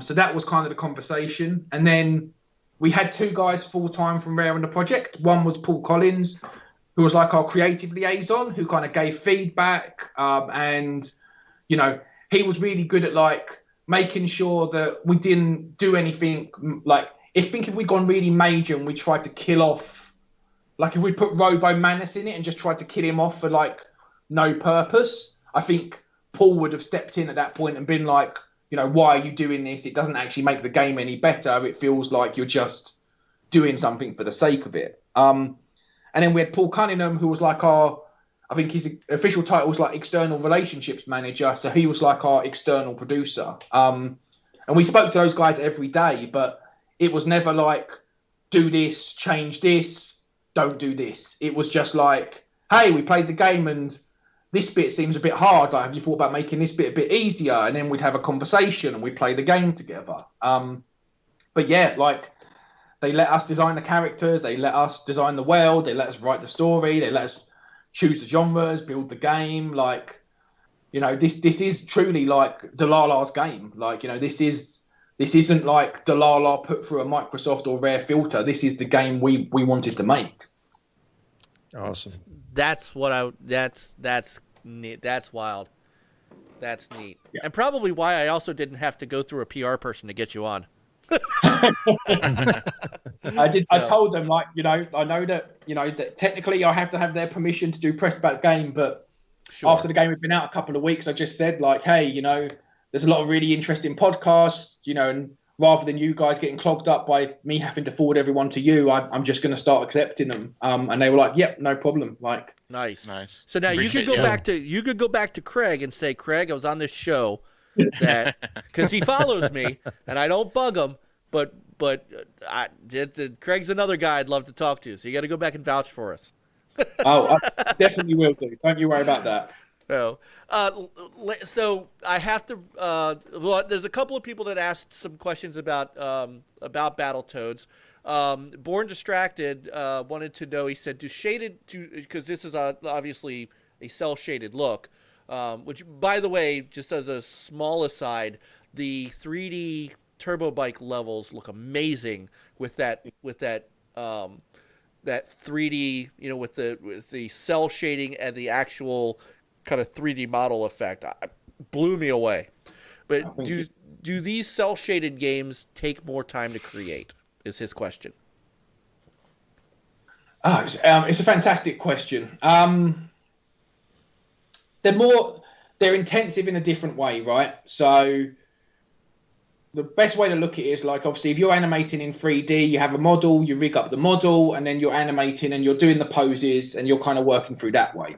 When you're doing it like how we do it 2D, you have to draw every frame of the animation. And so that kind of is quite an intensive, and it's not saying 3D isn't, but it's intensive for a couple of reasons. And that's one, some of these animations are a lot of drawings. So I don't know if you guys have seen like Pimple's mummy attack he does, where he turns into the sarcophagus. Mm-hmm. Like, I think that was over 100 drawings. So I think that's like 100 and something. That's 150 frames, and each of those frames two held for two. And then the other side of things is if we have to make any changes, like, you know, if we decide to, you know, put a hat on a character, we can't just like add a hat and then correct the rig. Like, every frame of animation, we'd have to draw that hat onto in the position it would have to be in. So I think like it's a more intensive process in a lot of ways. Like, I don't think it's harder than 3D because 3D has its own challenges. Like, what we get in 2D you don't have in 3D is, like, because we're drawing everything, we can do whatever we want to these characters. Like, you know, we can stretch them, we can squish them, we can turn their hands into a sink, like, and we can do that by just drawing a sink rather than having to, like, manipulate, model, and morph an arm and then make the transition look right in 3D. But yeah, I mean, you know, part of the reason the game is 10 gigabyte and it's only a 4 or 5 hour game for some people is because there's just everything is like a 4K image. Like, everything you see in the game. The only time we used any 3D, I think, is the obstacles in the tunnel, the walls. They're in the first Turbo Tunnel level. They're 3D, and I think technically the floor is, and then every other asset in the entire game is just a 2D drawing. Wow. Nice. What game engine did y'all use? Unity. So we built the game in Unity. That's Unity. Wow. Yeah, so we've worked in Unity since day one, and so like we've been working on our own kind of 2D toolkit that we've built onto Unity. Since 2015 we've been working on that. Man, by the way, this is the E3 2019 gameplay trailer. I figured it'd be nice to reminisce on that for a minute and bring up those memories since you talked about it earlier. So. Pong Soul wanted to know, was the mashup always planned then? So the whole mashup was day one. This was your pitch. Yeah, 100%. You know, I love Battletoads 91. I love Battletoads Double Dragon, and I love those because there were so many different genres. And so that was part of the sales pitch for me. Like, one of the first slides in our deck for the original pitch is genre mashup, and then talking about why we love Battletoads for the genre mashup side of things. All right. Pong by Atari Tim. AJ, have you had much time working with the Series X and PS5? And if so, are we in for as big as a treat as it's looking like? I haven't had a chance to touch them yet. No. Obviously, like Battletoads released 6 weeks ago. And we were working on it up until about a month before that. So it finished cert about a month before that. So I've not had a chance to touch the next gen yet. I've got friends that have. I've got friends at Microsoft that have. We know that kind of a lot of games from this generation will hopefully be working on that next gen as well, and we'll kind of get some lovely passive boosts because of that. But yeah, everyone I know that has touched anything next gen is beyond excited. Like, they're just super, super stoked on it. I'm really excited for us to get our hands on it. I love all the platforms. Like, I've got all three at the moment in terms of PS4, Xbox, and Switch, and I just absolutely adore all of them. And I always think that kind of going into a new generation is always a super exciting time. So, I can't tell you firsthand how good they are, but I've not had anyone telling me, oh my God, they're completely overhyped. Like, everyone is telling me that, believe the hype, basically. Wow. All right. Nice. Have they asked you about doing anything to enhance Battletoads, or are they just expecting it to just work and just because we're already 4K 60 here, right? Yeah, so we're already 4K 60. From friends of mine that have worked on games, have tried their games on the new gen, a lot of them get you get upgrades just from the conversion. So I wouldn't be surprised if we're 4K 120 naturally. We're not actively working on a version of it, but obviously they've got an incredible backwards compatibility team at Microsoft. So don't take the fact that we're not actively working on it as meaning it's not coming out. Do you know what I mean?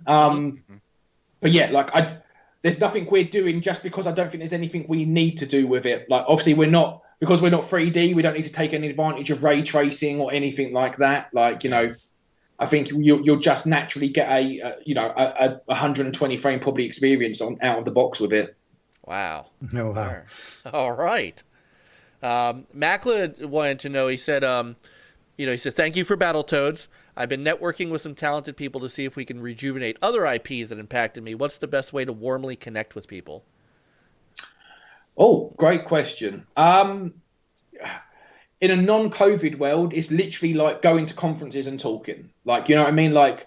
Two of the biggest impact people I've met in our company history is because I went and did a public talk, and then I did a bit of networking afterwards. So going to events like, E3, going to develop over here, Gamescom, it's less important that you go to the show a lot of the time, and it's more important that you go to the social spots, if you can get into the parties or go to the bars and just have conversations. And what I would say is you don't have to be aggressive. You don't need to go in and target people because you want their IPs. You almost want to, go in and make some friends and tell people what you're doing.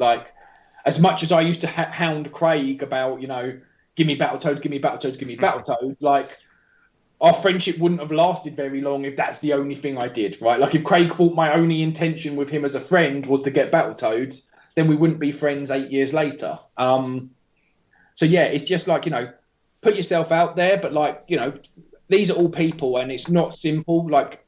IP probably has gatekeepers and layers of sign off. And the other thing is as a whole in this industry, just don't be a dick. Just don't be a dick. Be awesome to everyone you meet, and if they're a dick to you, be awesome to them and then walk away. Because all it takes is you get really into a conversation, you want an IP, that person isn't allowed to say anything, and you get a little shitty, and then 2 years later that person's running the company that owns that IP.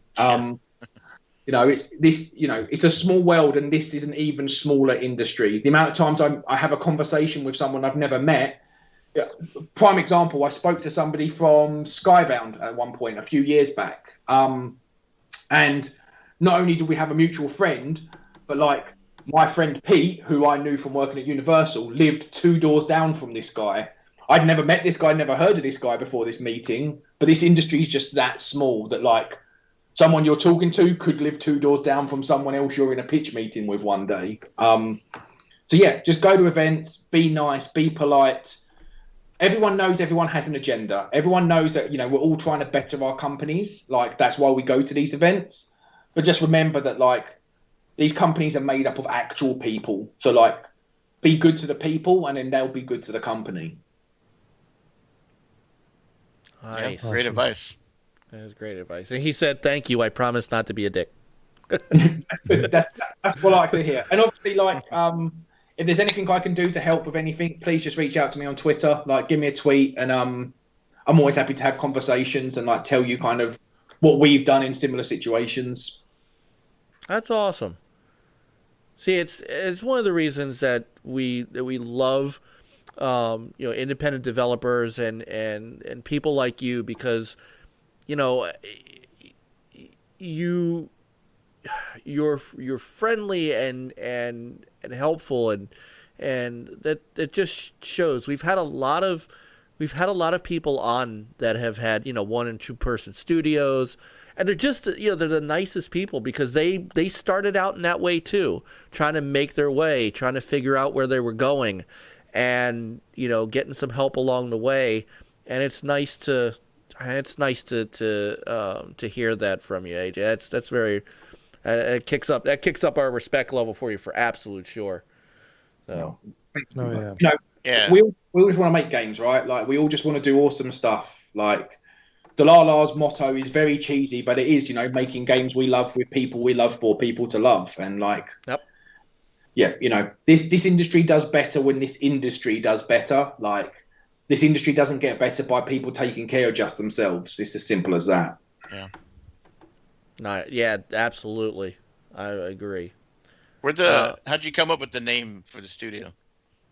So it's well, at least we've been told it's a Zulu word. So one of our kind of friends from South Africa kind of had like a load of Zulu words that they were suggesting to us, and Dlala means to entertain, engage, and play in Zulu.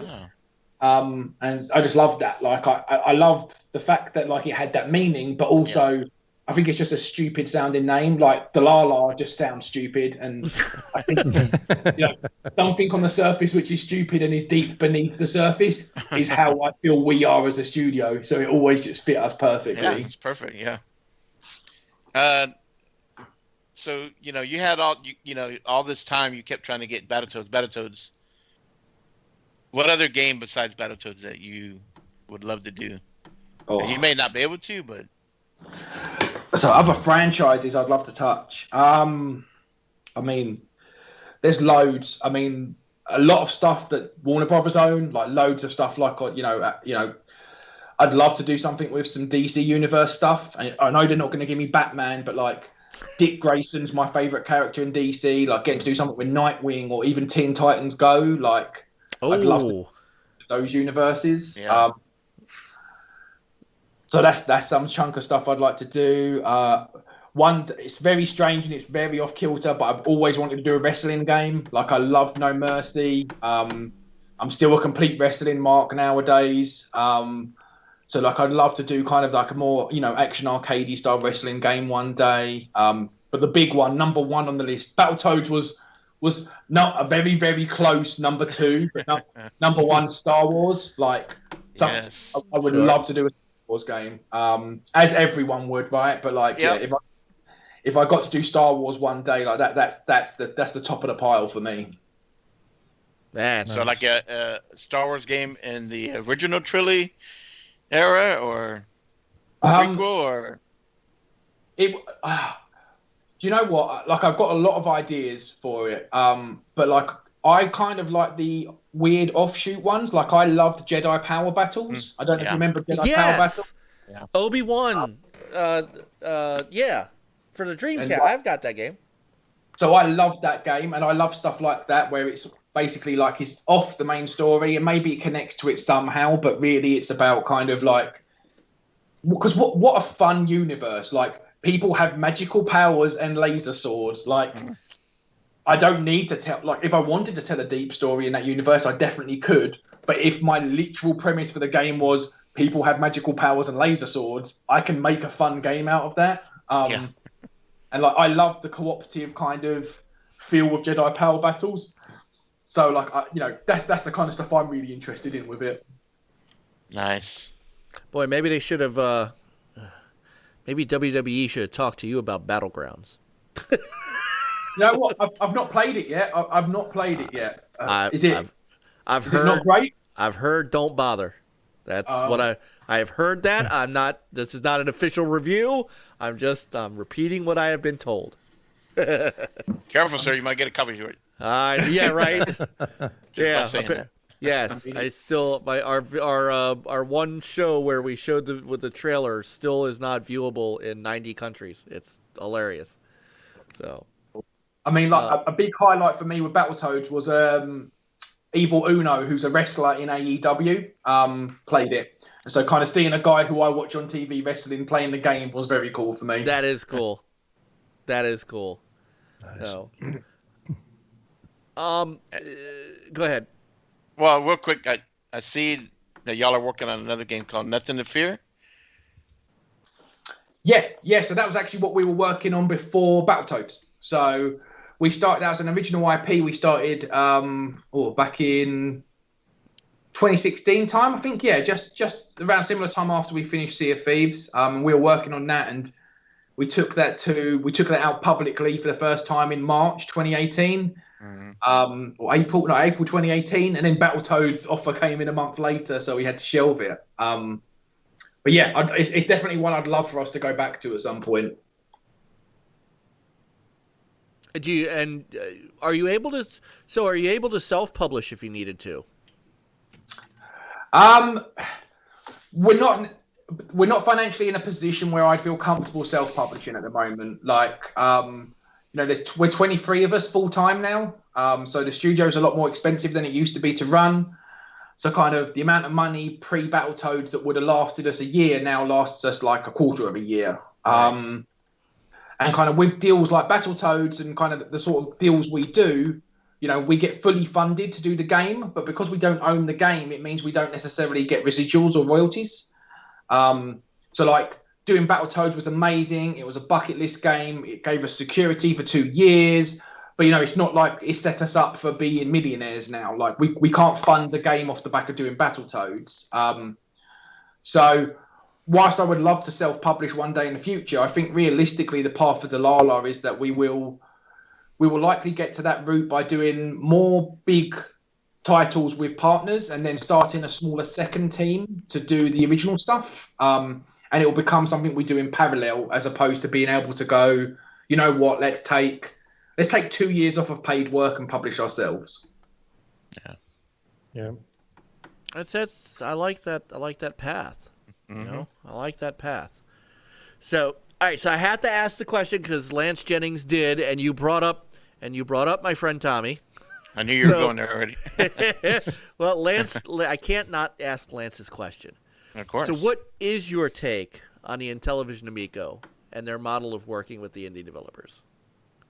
Yeah, look, it's fantastic, right? Like, they have focused on outreaching to smaller developers to make, quicker turnaround, family-focused titles. I think that's great. Like, I never saw Battletoads as being a game that would be like families playing together, but it's made me feel amazing seeing all these pictures of families coming together to play the game. And I think having a console where the games aren't, $70, they're smaller prices for smaller experiences that families can play together. Like, I think it's fantastic. And Tommy is a hell of a personality, as you know, and he is super passionate, and he gets anyone excited who he talks to. And like, when they've got people there like Mike Dietz and Ed Schofield, like, that's awesome. That's exciting for me. Like, seeing, they're working on a new Earthworm Jim. As gutted as I am that I'm not working on a new Earthworm Jim, that's exciting for me. So, I speak to Mike all the time, and Mike knows that kind of if the opportunity arose for us to work together, like, we'd definitely love to do something for it. But yeah, like, I like the fact it's like a smaller experience, family focused thing. I like the idea that it's simple input, we have suffered massively as a studio where we end up. Well, you guys, you've played Battletoads. I use every button on the controller, and it's something that like I need to get better at moving forward, because it's just like, you know, there's a lot of buttons. There's multiple modifier inputs, 3 different tongue moves. And like what I love about the Emiko is it's simple, and you can, you know, they're doing the whole thing where as well as the controls, you'll connect with your phone, and that kind of brings to mind like the, you know, the Jackbox party experiences you get, you know, where you get to do the little, and I love those. So yeah, like I think it's really cool, and the important thing is always the people behind it. And like Tommy is a lovely guy who's super passionate. Mike and Ed are literally 2 of the greatest animators in the industry. So I think they've got the right team to do something really cool with it. Well, then here's to hoping that. I mean, I know, you know. Here's to hoping that we'll see a Dlala game on there. You know, because that's we're all pre-ordered. We're all 3 of us are Founders Edition pre-ordered. I mean, there's a, you know, there's something about that system that has just hooked us, even as older gamers, and. I mean, I grew up on the Intellivision, so while everybody else had the Atari 2600, I had the Intellivision. So everybody else was playing Space Invaders, and Pac-Man, I was playing Astro Smash. So I you know, it's neat to see what he's doing, and he is such a great guy, and he's such a friendly guy, and we've gotten to know him. He's been on our show like 3 or 4 times, and sometimes when we say his name 3 times, he pops up. So, and there's a couple guys in the chat. I don't know if they're still in the chat and if they're just listening. We do an Amico All Access show on Sundays, and there's a couple channels out there that really focus on that console. And you know, and like I said, I told him earlier. I said, wait a minute, he just brought you up on our show. I didn't even have to prompt him. So, so yeah, I'd love to see something, you know, some sort of collaboration or some sort of game. And, you know, you do know they are making an Earthworm Jim. So, you know, you know, as he would say, wouldn't that be something? So, so gentlemen, Peter, do you have any other questions you wanted to ask him? I think I've got everybody in the chat room's questions done. Yeah, I mean, you already answered my big question about, you know, if there's going to be a successor. I mean, I really enjoyed hearing you know, the whole story behind this, you know, this first Battletoads, and you know, the passion. I mean, you can see how much, you know, this game meant to you guys, and you know, it's loving it. Oh, brilliant! Thank you. Yeah, it did. You know, it did mean everything, and it was awesome. And it, you know, it's not for show when I say Battletoads was one of my favorite games as a kid, or when I say it was bucket list. Like I've got a text message on my phone that one of my friends sent me on launch day, and he was like, "Dude, when I met you 7 years ago, you told me that one day you were going to make a Battletoads game in Cartoon Network style." And you know, I got to live that dream. And yeah, I would love to do a sequel one day. Like I said, this isn't me confirming a sequel. I'm afraid we're not having conversations about it at the moment. But you know, we will have a great relationship with Rare forever, and Rare know that kind of like if we want to have like, if it's something that they're interested in, that it's a conversation that, you know, the phone is right here, and I will definitely pick it up very, very quickly. I won't make Craig wait 10 hours while I'm in meetings. Let's put it that way. And the next time he emails you, it's a go. You'll know what he means. Yes, definitely. That's so awesome. Macklin did want to know how you guys are coping with COVID and running a team of 20 plus. Are you guys still working remotely? Did you have to do, how much of the development of Battletoads did you guys have to do to finish up, you know, remotely? I mean, it did launch in August, but there obviously had to been some final touches to put on the game before it launched. Yeah, so when California basically shut down, I had made the decision that, you know, I talked to my strategy team here, and we made the decision to go into lockdown because we knew that the UK wouldn't be far behind. So we were really in lockdown from pretty much the start of March. So, you know, March, April, May, June really was where we were finishing the game, like that was all remote. Luckily, at that point in the project, it's bug fixing, it's certification, it's balance tweaks. So there's not as much reliance on being in the same room. But I hate working remote. I hate it. Not because I don't like being at home. Like, it's lovely to be with my girlfriend and my pug. But we've worked remote a few times in Dlala's history, and we just work so much better when we're together. Like, we thrive off of each other's energy. And as cliche as it sounds, like, it's true. Like, some of the best ideas in Battletoads came from someone having a conversation and someone overhearing and then saying, "Oh, have you thought about this?" And then, like, it turns into a brainstorm. So like, the end of Battletoads wasn't too bad, but it's been really tough not seeing the team. Like, it's been really, like, for some of the team, this was their first game. For most of the team, this was our first game together. And the fact that we didn't get, there's a lot worse things going on in the world, believe me. But from, like, our Dlala bubble, we didn't get to celebrate the game coming out together. And it's a little bit of a shame, like, and like I said, we are very lucky that we are, we're healthy, we are able to continue doing our jobs, and I'm not taking that for granted.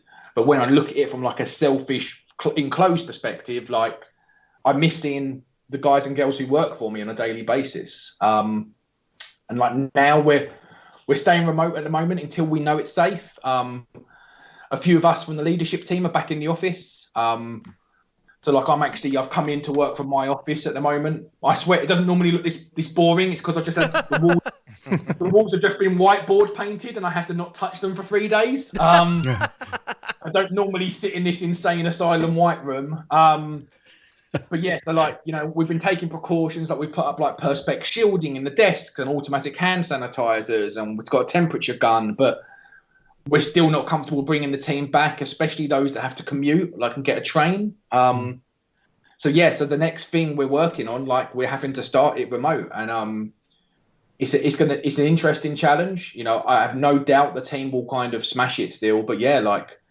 24 of us not in the same room, doing pre-production on a game it's weird. And I know it's the norm for a lot of studios. You get your Roll 7s and your Moons who work completely remote anyway, but for us, we're a studio that doesn't. So it's been a real kind of, it's a shock to the system in a lot of ways. Was there any talk in March, April, or even May about any kind of last minute delay just to get those bugs fixed, or did you guys say no, we got this? And like, did Rare try to at least bring that or broach that with you? So we spoke to Rare, and we still do, really, like, every day. And Rare's number one priority has been us. Like, they made it very, very clear. So, we made the decision as a leadership team at Dlala, we were going into lockdown. I straight away rung Rare and said, look, just want to give you guys a heads up. We don't know what the impact is going to be on the project, but I'm worried about the staff safety, so we're going remote. And it wasn't an argument. It was them going, nope, 100%. We understand. Look, this game's important to all of us, but not as important as you are. So, like, please just keep us up to date. And then what we did is we just checked in on a daily basis, and we just told them, we had Liam, the UI program, actually had COVID very, very early on. Luckily, like, he's fine now. But we just told him, we're a small team. He was our only UI programmer. So we had to instantly say, like, okay, here's a potential risk area. Liam's sick. We don't know when he's going to be back. We'll pick up what we can. And that's what we just did on a daily basis. Anytime anyone got any type of sick, didn't matter, like, if it was even a sniffle, we just gave him a heads up and said, like, look, this person's sick. We're telling them not to work. Even though they're at home, we don't want them to work. We want them to rest up just in case. Luckily, it didn't cause us to slip. Like, we didn't end up missing our release date or anything. But it was always just a conversation. Like, there was never any pressure from Rare or Microsoft where it was like, this is your date, you have to hit it. It was like, look, we're not going to publicly announce the date until you guys are confident of that date. And that's why kind of, it's part of the reason we ended up doing that really kind of, hey guys, the game's out in 20 days. Like, we did the launch trailer and we're like, look, 20 days and you've got it. Because at that point we were confident, we knew we were going to hit cert, and, like, it didn't put any extra pressure on this team, because you guys all know, right? Like, stress hits the immune system. Like, and finishing a game is stressful enough. Finishing a game from home when you've not worked, it's doubly stressful. And then if on top of that you're being told, we don't care about the current situation, you have to hit your date, like, you know, we're a studio that will succeed because of the people. Like, you know, we're not a studio that's going to succeed because we're a studio. Like, it doesn't matter that we're called Dlala or that, like, we're a collective. It matters that these people are safe and that they're looked after. And Rare and Microsoft just understood that, you know. And I'm sure they wouldn't argue it with anyone. And it was really, really lovely to see that, you know, when Phil came out and said the same about 343, and he was like, look, Halo Infinite's not coming out for launch because, you know, everyone's gone remote. This is a new way of working. People need the space to finish it. So kind of the fact that they didn't only just do that for us, the little Microsoft project, but they did it for their big one. I think it's a really great, you know, I think it's just great of them. And they may have paid for me for the last 2 years, but they're not paying me anymore. So I have no bias in that sense. So like, I'm not a marketing shield for them. So like, I just, you know, I very much respect it when these companies put the people first. I'm, you know what, I'm really glad that you're telling that story, because, you know, there's a lot of negativity out there right now about, you know, how companies are working and how they're, you know, and you know, the game quality, and people, I think, don't understand the world we live in right now. And to hear that, you know, and look, Microsoft doesn't have the best reputation, or not the best reputation, they don't have the best online sometimes reputation, but to hear that, I mean, that speaks highly of Microsoft and Rare, you know, and it's really nice. And by the way, you know, they're acquiring studios, so, you know. I mean, look, they just bought ZeniMax 7.5 billion. Look, Phil, if you're listening, 200 million. Like, look, no.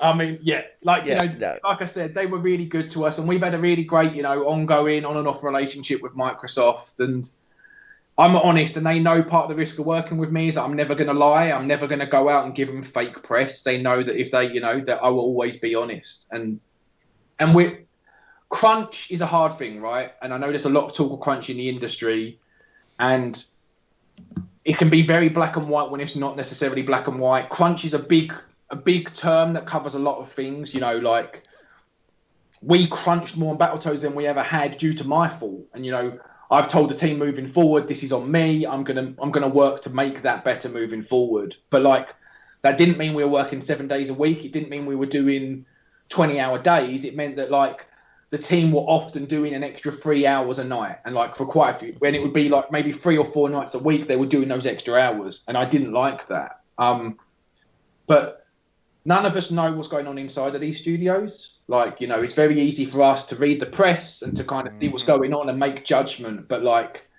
you know, we have no idea. We have no idea what deals are in place that they have to meet, and they have no choice. We have no ideas what their runway's like. You know, it's almost this illusion with big companies that, like, they've got loads of money, so they should be able to do whatever they want. But like, none of us knew THQ were going to go under. None of us knew Acclaim were going to go under. Midway, like, you know, to the outsiders, they look like massive successes, right? And then the next thing you know, they go from massive success to not being there. Like Telltale, like, I didn't see Telltale come in. Like, yeah, we could all see that, like, okay, they've done a very similar model for a long time. They've used the same engine, but they were releasing games for massive IPs, and then suddenly, boom, like, so kind of, I just think it's hard to judge. And like, where we can judge is like, if things can be avoided, if people can do better and they're choosing not to, and we know that for fact, that's where we should judge, you know. But it's a weird industry, man. And like,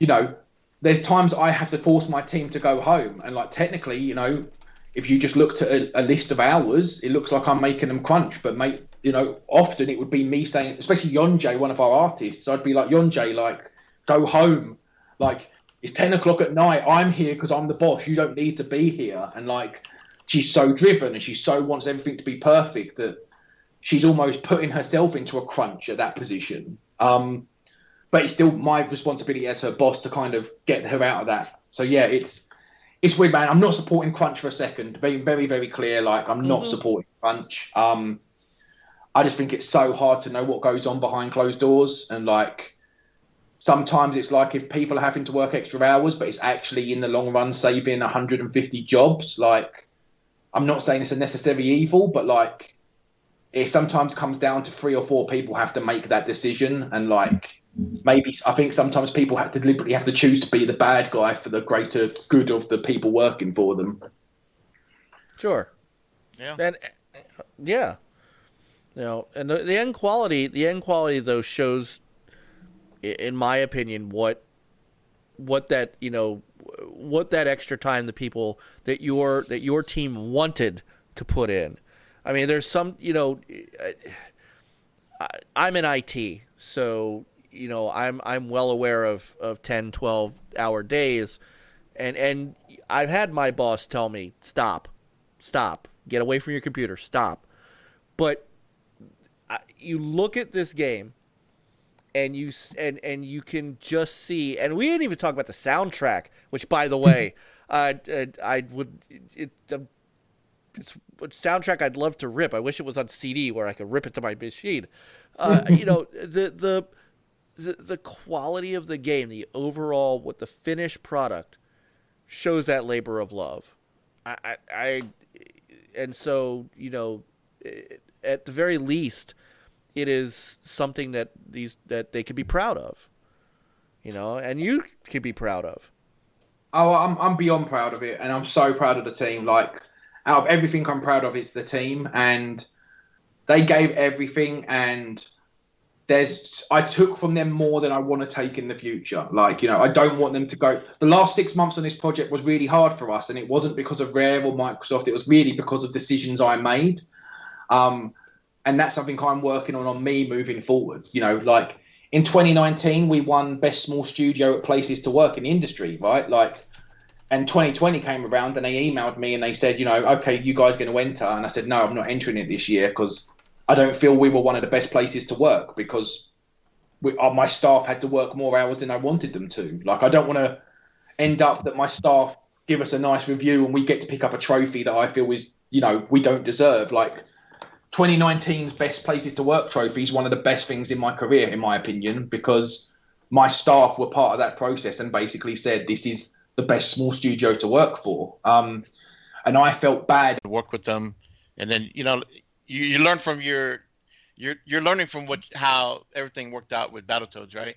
So yeah. You can go back and look at your process and how can you improve things, and, you know, for the next game or whatever, you know, it's a learning lesson. And not easy. We're all human.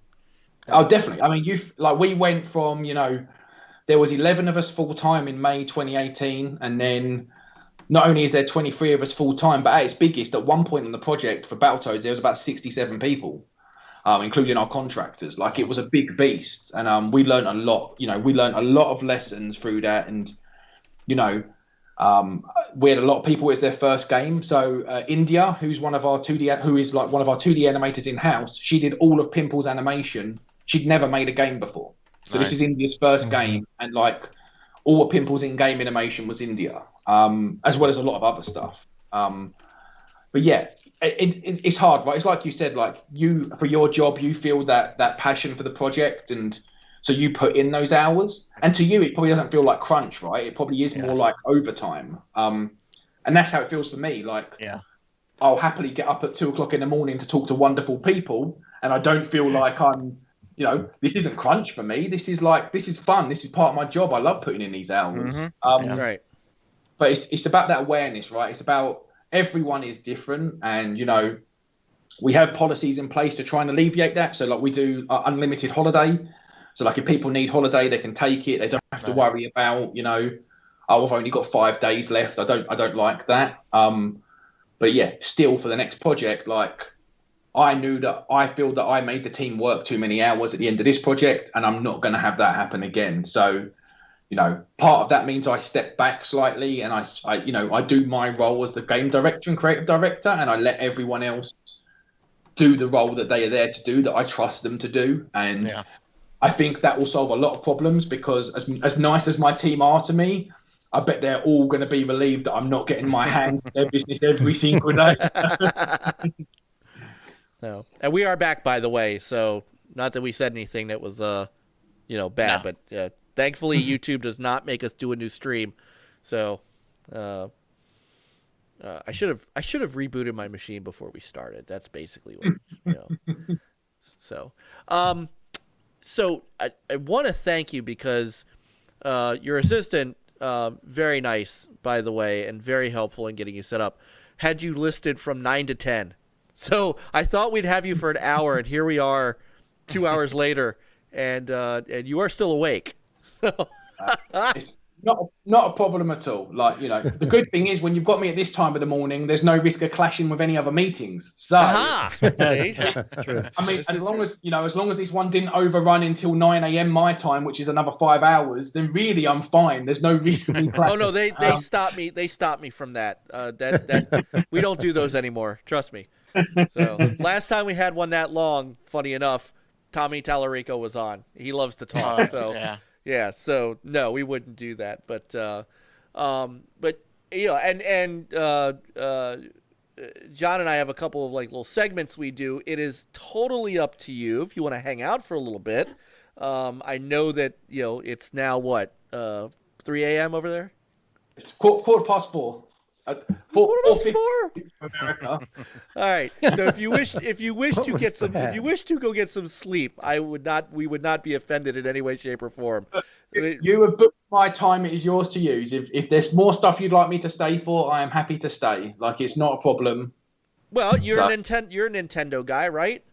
I am. Yep. Well, then you're gonna like what John has to talk about. So, and you're welcome to. I mean, you are part of NLG. You are one of the co-hosts. So, and really, I mean, I got to tell you, the stories the stories about Battletoads and how this game came about and how you got to this point has been absolutely phenomenal. I mean, it's awesome. You're an awesome guy.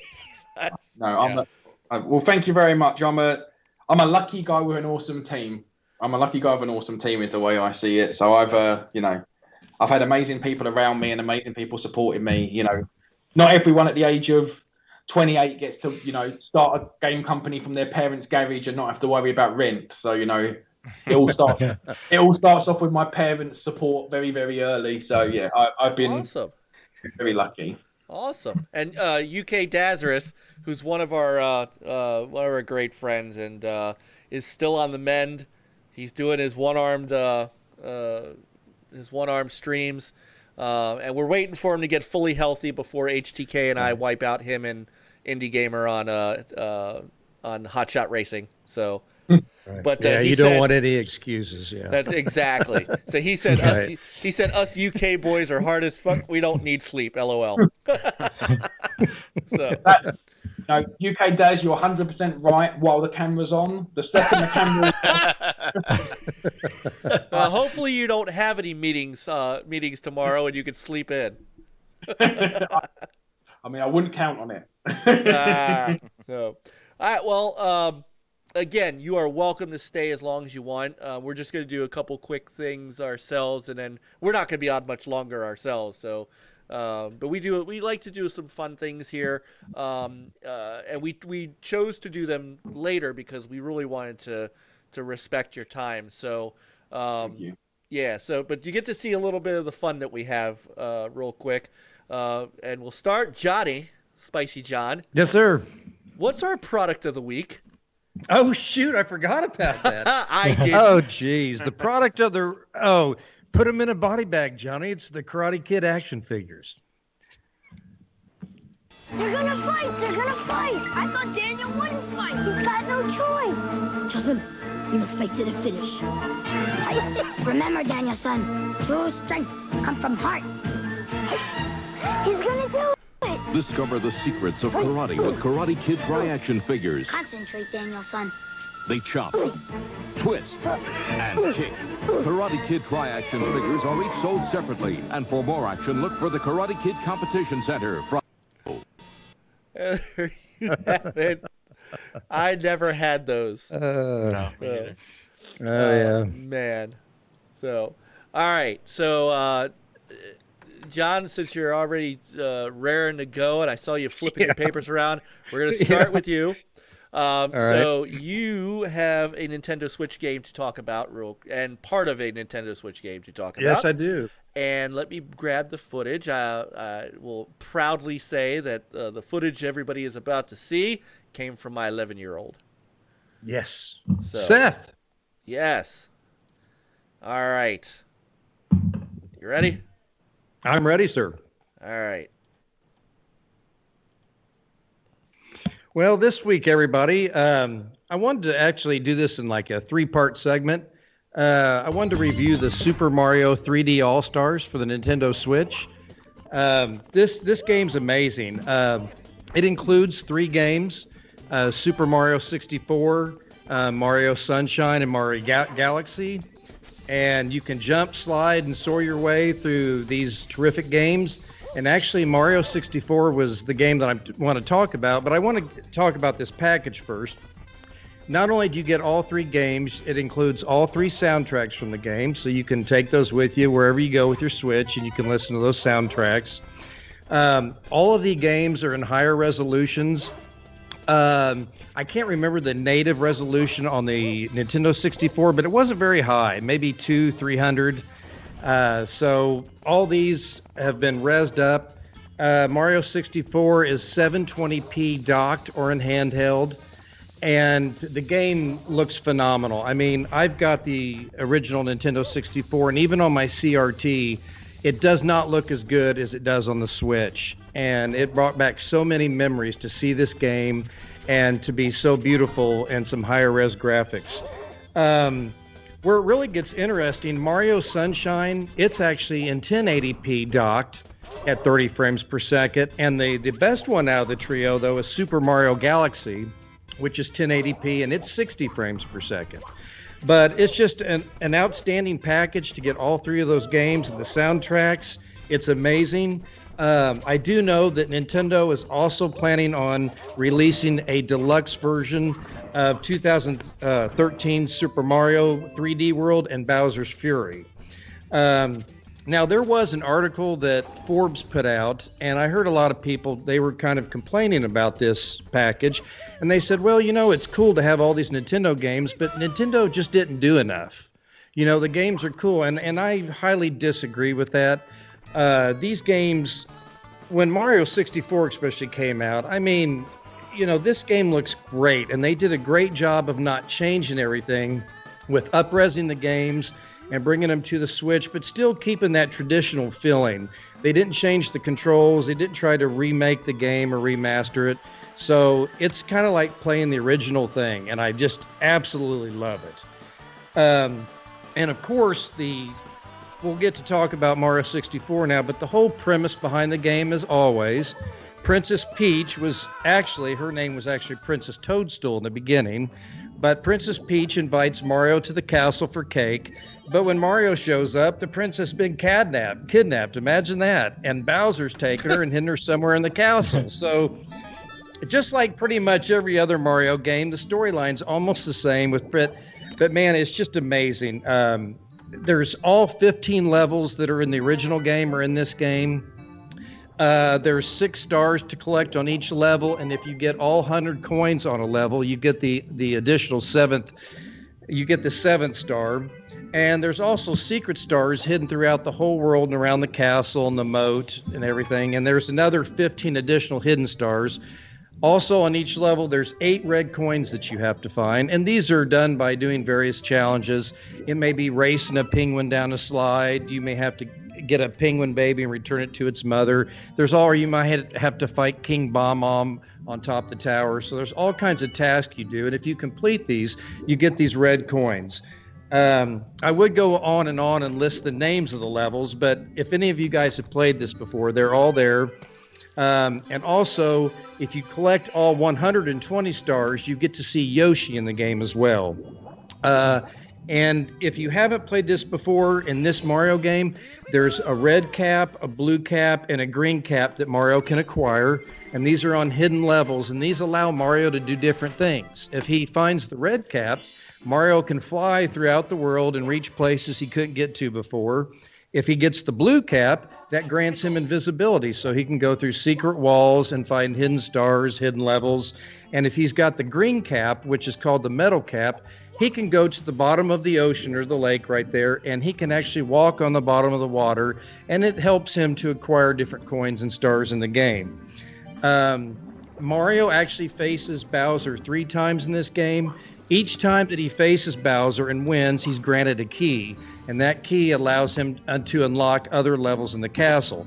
So you actually fight Bowser the 3rd time, 3 times. The 3rd time is when you can beat the game. You have to at least have 70 stars at that point in the game, but there are a maximum of 120 stars. I remember this. This is probably one of my favorite Mario games ever made. Not that I didn't like the older ones, but I remember seeing this at the shopping mall, and they had this at Sears. At all places, they had a Nintendo 64 on display, and I saw Mario 64, and I thought, oh, this is so awesome.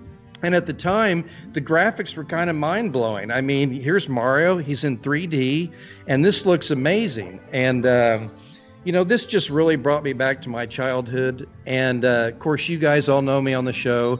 I am the console hugger. I do love my consoles. But this is one of the reasons that I love the Switch so much, is because they haven't done it enough with some of their games, but the fact that they're bringing back some of these games that I grew up on, and they actually look great, and they look better, they're higher resolution, but they didn't change everything. So when you play these, it's like playing the original and having that same feeling I had when I was a kid. So I have to give a big shout out to Nintendo. I think they did a wonderful job. I highly recommend this game. In the coming weeks, I'd like to talk about Mario Sunshine and Mario Galaxy as well. But I appreciate Mike and his son Seth for this video. I didn't have any Mario 64 footage, and Mike was kind enough and his son to play this, so I could have this tonight. But yeah, it's a really great game. I give it 2 thumbs up. Awesome stuff. For the record, this is the game that broke me of my Sega fanboy ism. I mean, I was a hardcore Sega guy. Right. You could not tell me anything Nintendo. Nintendo was. I would get in. I worked for what was then Games and Gadgets, and would get in fights with people. Nintendo and Sega fights with people because I was young and stupid.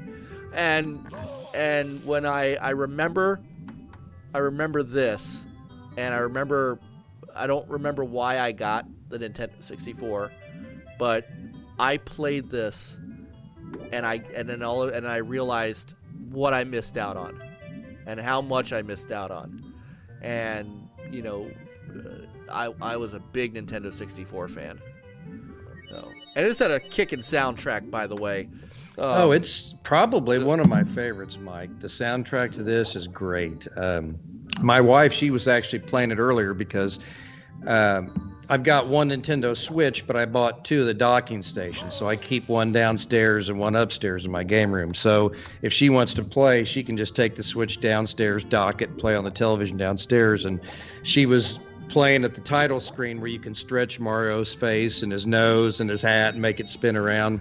But yeah, this game's just something from my childhood that, because I know we're all older here, but I grew up with the Commodore 64, IBM, the older consoles, and Nintendo 64 is still pretty early for a lot of people, nowadays. But this Mario game just was really magical. I spent a lot of time playing this, and it was the first debut of 3D platforming for them, in the 3D world, But just this game's magical. I love it, and it holds up really well. Like I said, they did an awesome job. I know that some people were complaining it's cool, but they didn't do enough special stuff. I think they didn't really need. I mean, when you got a great game, you really don't need to change it that much. I think them not changing it was a smart move. Yeah.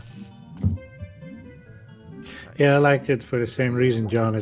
I never had a Nintendo 64 or any of the, Nintendo consoles. So for me, it's great to, experience this for the first time and, kind of experience it what you experienced back in the day. Right. And it's weird because being the first 3D game, the controls, like games I told my wife earlier, we were eating dinner and I told my wife Shammer, I said, games have come such a long way, and sometimes we take for granted, on social media, a lot of people are complaining about this and resolution, frames per second, stuff like this. But even on the original Nintendo 64 version, the controls were so. I mean, it was 3D, but there were some awkward camera angles. You could flop between Mario and the other camera views, and you could kind of go in and out, but they're not as user-friendly as they are today. So, the game's actually pretty challenging. It looks cute and it looks simple, but back in the day, the controls weren't as great. So there is a little bit of getting used to it. They don't quite work like they do now. But yeah, just an awesome game. Yeah, agreed. How about you, AJ? Where were you on the N64 craze? Yeah, I mean, well, Mario 64 is, for me, it's whenever I speak to universities or anything, it's the epitome of game design for me. Like, it's and still is one of the best designed games ever made, in my opinion. And considering how janky the camera can be, I think that, is a testament to how good the design is. I love this game. I think ignoring me as a creative, like just as a consumer, like I just adore this game. I just think it is just fun. Like, it is just the definition of fun. My dad had the N64, so I think I'd gone to Sega, so I'd been on the Genesis at that point. I went from the NES to the Genesis, and my dad got the N64, and I was converted as soon as I played this and the Star Wars game that came out very early in that N64 cycle. These were two games I just played over and over again. Shadow of the Empire. Yeah. The Empire, that was it. I played that a lot. That and Ocarina. Yep. Yeah. Mario Sunshine. I still have a GameCube, and that was the first Mario game that I introduced to my daughter, my youngest. But I would love to get this on the Switch if they're still available. I thought I heard something about them being limited, but so far, Chris, you've got what Nintendo was saying, that there was going to be a limited run release for I think like 6 months. Okay. And at first, when I heard it, I thought, what? I thought, why are they doing that? Nintendo always kind of does their own thing, but they're still successful at it. So who am I to judge? But they said 6 months, for release for this, and I thought, well. But on the other hand, it's brilliant because people are just buying it like off the shelves. I mean, you know how it is. It's almost like when people know it's not going to be there, they tend to want to buy it before it goes away. So I don't know if that was their marketing strategy or what was behind that. But yeah, it was a definite for me, though. I mean, you're getting 3 games, 3 classic games, Mario 3D games. And like I said, they're planning on launching others. Now, I wish they would do this with some of their other games like Star Fox and Wave Race, because they've got a lot of IP that with the Switch, I don't feel like as great as that system's been. And I've actually enjoyed it with Breath of the Wild, a lot of the games. I've had a lot of hours playing this thing. There's still some games, that like Star Fox and Wave Race that I think people would really love to see, and maybe going forward, they'll eventually get there, but I just think they're kind of missing out on that. Yeah, he wasn't very good at this at some of this though. Man, I'm glad you had some footage, man. I really appreciate it. Man, he loves this. Like Seth has been talking to me about Mario now for weeks. He's focused on it, because you guys know he's got mild autism. So he gets to focus on something, and when he's laser focused, like I'm telling you, he could help you with your retrospective. Like he comes up to me and just says, it was like he came up to me the other day and he says, "Hey, Dad, yes, Seth, did you know that when the camera is panned out, that is a low poly version of Mario, because he watches constant videos on it. He is an expert at the design of the game. Well, you know, like AJ said, Mike, I totally agree with him, because this game starts off and the level design is brilliant. You start off and you've got this small section of the castle, but you know there's mysteries behind certain doors, and there's things. Nintendo always puts a lot of secrets in their game. Like, you think you've uncovered everything, but you don't. There's lots of hidden things and content within the game. And as you progress through this game, you open more of the castle and then experience more of the worlds. And it just gradually, what starts off as this small little game just keeps branching out. And they just do a wonderful job. And you don't see that done that much today like this. No. You know, it's pretty much straightforward. Level 1, level 2. This one just kind of opens up, and it's amazing. Nice. Yeah, I agree. And it just... and they're so different. Like, every level is so different, though. And how do you? Oh yeah, it's all themed. You know, from the lava levels to the sunken ship level to out to you're on this one with the shifting sands, where you've got quicksand and you're trying to jump around and trying to avoid things. And yeah, it's awesome. I still say this is my favorite Mario ever. Nice. Yeah, it's like I said, it's what got me loving Nintendo. So, all right, well, thank you for that, John. Sorry, awesome. I kind of rushed it. It was getting so late, and I didn't know how much time. So no, you were fine. It was great, actually.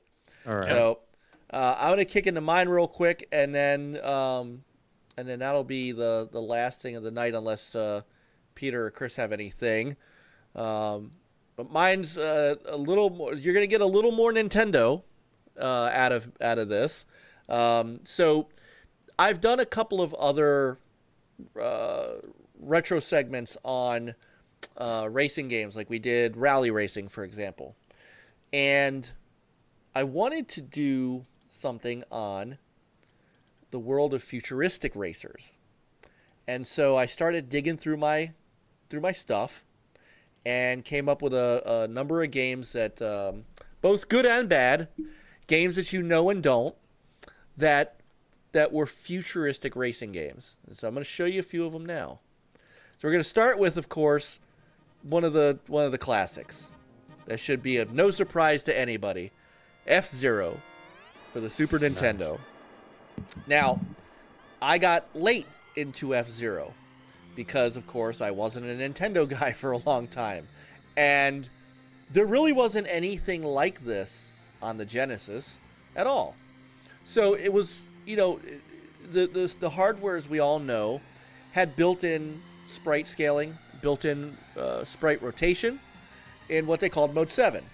So it allowed them to do these really fast-paced, I mean, this is pretty smooth, really fast-paced racing games, that could take advantage of the Super Nintendo hardware in a way that no other console really could. F-Zero became kind of the poster for that game, until, of course, you saw Star Fox and things like that. But this really was your showcase for the Mode 7 on the Super NES. And, of course, spawned, sequels. There was F-Zero FX. I don't know if there's no Switch game at the moment for F-Zero, right? That I'm aware of. I don't think so. No. Not that I know of. And this is relatively easy. It's a relatively easy cart to pick up, and I cannot remember either if it's on the. Is it on the SNES Mini? Ooh, I don't have that one. I don't know. Peter would know because he's got the SNES Mini. Yeah, I don't have it here within reach. So. It is. All right, so I'm looking. It is. So. Cool. All right, so next up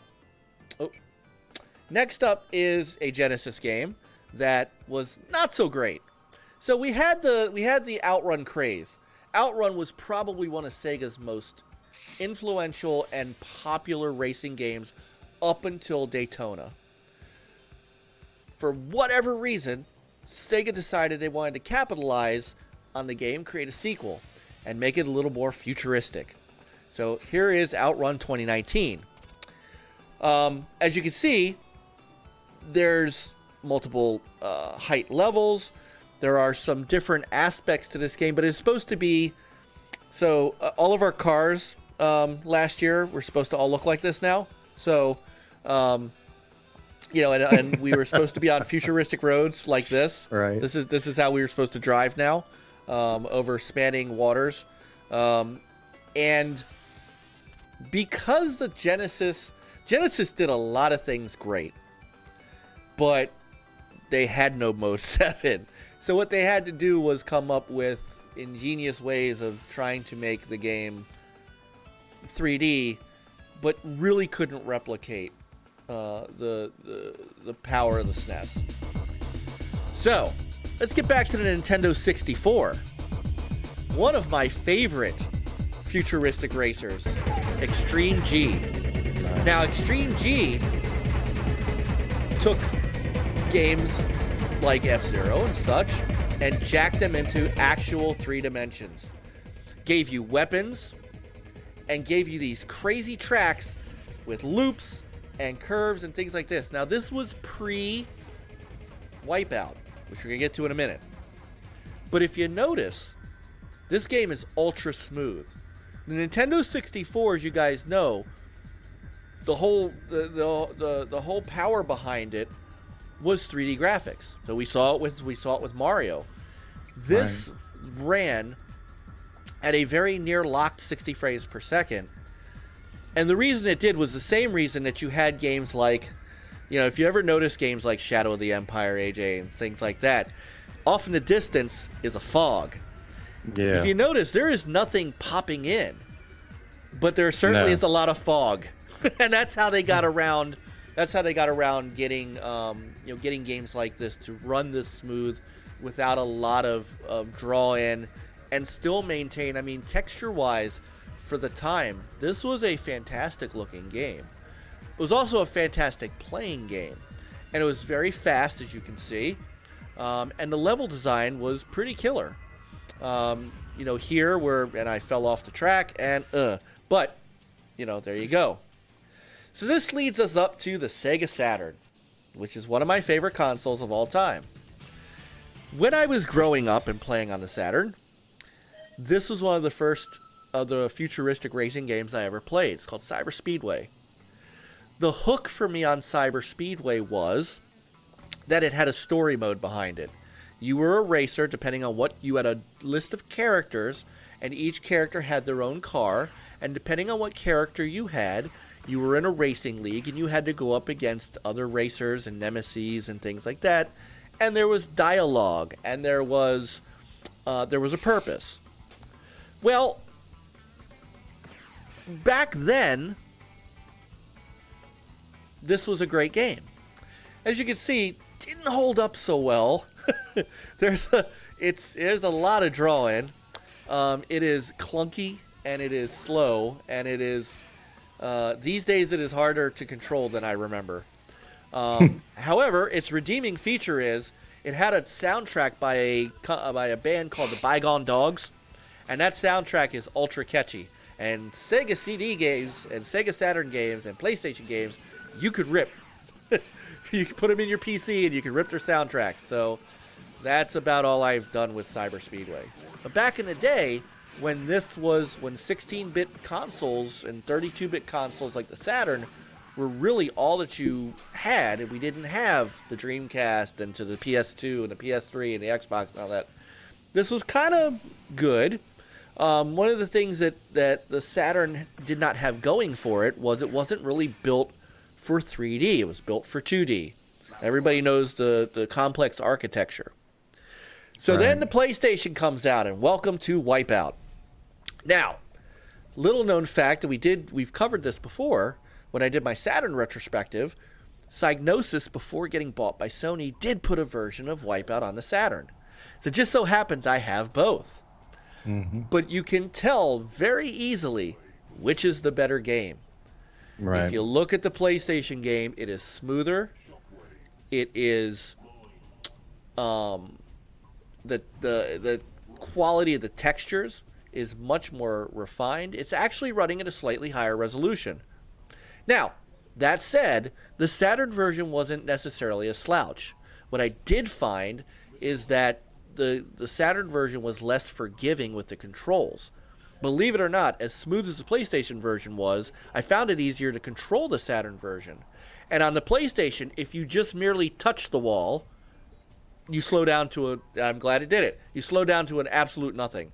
Whereas with the Saturn, you could kind of bounce off the wall a little bit, as you can see. This was, of course, the start of, the real kind of push on these kind of racers.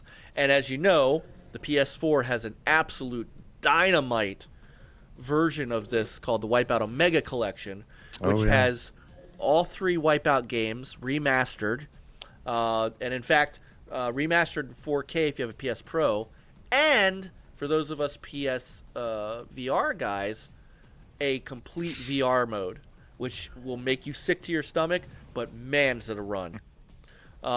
This was, though, this was a game that really launched the PlayStation brand as well. Even though the game came out on the Saturn, everybody knew this as a PlayStation game. This is what everybody, it was almost a 1-to-1 game when it came out, as far as what you bought when you bought a PlayStation. Yes, the early ones came with Battle Arena to Shinden, but most people when it came out bought a copy of Wipeout, and so did I. So the last game on my list is one that came out of nowhere that will shock everybody, because I'm pretty sure no one's ever heard of it. And it came out on the Xbox. It was called Quantum Redshift by a small developer called Curly Monsters. Now, this was published by Microsoft, so technically it's a first-party game, but a second-party developer. This game is nuts. It took everything I loved about Wipeout and jacked it up. As you can see, this is 60 frames per second, and it doesn't break at any point. This is an original Xbox game. The weapon system here, you have 3 weapons. You have actually 2 weapons and a shield, and you have to power them up by, if you notice, I'm running over some stones, powering up my weapons. The tracks were not as crazy as games like Wipeout and Extreme G, but you'll see right here, there's jumps there. I did not decide to take that that loop. There are different secret areas you could drive into, but you can also tell that this game is fast as lightning. And I remember being just blown away by this the first time I played it, and this game holds up like none of the other games do. Now, this is also running through my Marseille M Classic, so what you're seeing is a 1080p picture from a 480p signal. So there is an upscaling in res and anti-aliasing because I'm running it through my M Classic. But this game to me was, kind of everything Wipeout was, and then some. And until the Omega Collection came out on the PS4, I did not find another game that kind of equaled this in its power, in its speed. I mean, look how fast this game is. I mean, it's crazy fast. And it was it had online multiplayer, because at this point Xbox Live was there, so you did have online multiplayer. There was split screen, but I was playing this by myself. Just an absolutely nuts game. So this is my very quick look into futuristic racers, and hopefully you guys go back and find some of these games in, like, say, the SNES Mini. If you have an N64 or you do emulation and have a legal copy of the game, you can do that. If you have an Xbox, I highly suggest finding a copy of Quantum Redshift. And of course, if you have a PS4 or PS Pro, getting that copy of the Wipeout Omega Collection will make all of your Wipeout dreams come true. Yep. So that is my look into futuristic racers and my retro segment for the week. So, AJ, were you into anything like that? Any of the racing games, kind of these Wipeout types? I think the main one I really loved was the Star Wars Pod Racer on the N64. Oh, it was a great one. Yeah. I mean, obviously, that one was good. I enjoyed that. I almost put the Dreamcast version of Pod Racer in here, but I felt like I had already done Star Wars games. So. Yeah, that was the main one for me. Like, obviously, I had I've played a chunk of these. I've not played all of them, especially I didn't play F-Zero. The original F-Zero never played because I think I'd already switched over kind of quite like I'd played obviously the 3 or 4 games I had on the NES, and then I switched to the Genesis pretty quickly after that. But yeah, for me, racing ones, the main ones I did was it was Pod Racer because it was Star Wars, so it instantly got me. So. Right. It looked good back in the day too, AJ, because I had it and I never saw the Dreamcast version, but I played that Nintendo 64 version for hours, and it looked great. I mean, it looked great and it played great. Yeah. Well, so did Soul Calibur on the Nintendo 64. That was another good-looking game. Yeah.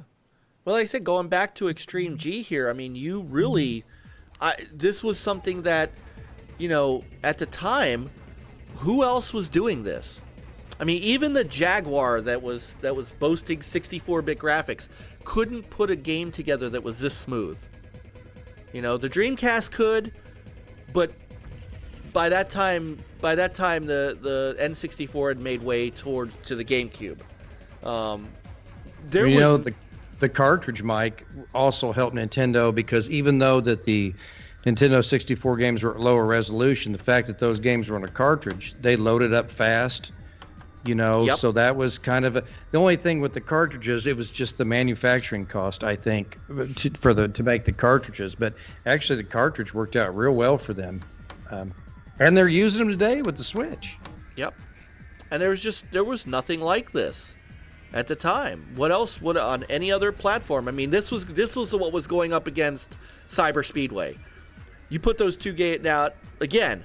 When I was a kid, well, not a kid, but when I was a young man, I enjoyed Cyber Speedway. But if I put these two games up against each other now, it's night and day. Like, I almost labored through making that Cyber Speedway video. But this, I played this for like a couple hours just to grab, 15 minutes of footage, and I go find myself playing it again. So. Now I am, not to interrupt you, Mike, but I'm trying to find, I've got 2 Nintendo 64s. I need someone to take mine. I want to get one of them modded because I've been doing a lot of research. If you really want them to get looking good, you can get your Nintendo 64 modded for RGB output and use with the SCART cable. And you can do a lot of things to get the graphics looking really good. Because if you just use regular composite cables and even plug in your CRT, man, I mean, the games... They've come a long way because you put them in and you're looking at the 64 games, you're going, ooh, my, that's kind of rough. Some of them, yes, but not this one. Right. Not this one. So that is mine for the week. Peter, Chris, you guys have anything that you would like to... Battletoads Turbo Bike Racer is my favorite. There you go. Yeah, I didn't play any of those games on the consoles. What I did was on PC, they had a game called Pod. POD. Oh, yeah. And Ubisoft. I think it was by Ubisoft. Yep. And so. I had Pod Speed Zone for the Dreamcast, which actually ran on SegaNet. I still have a Pod shirt.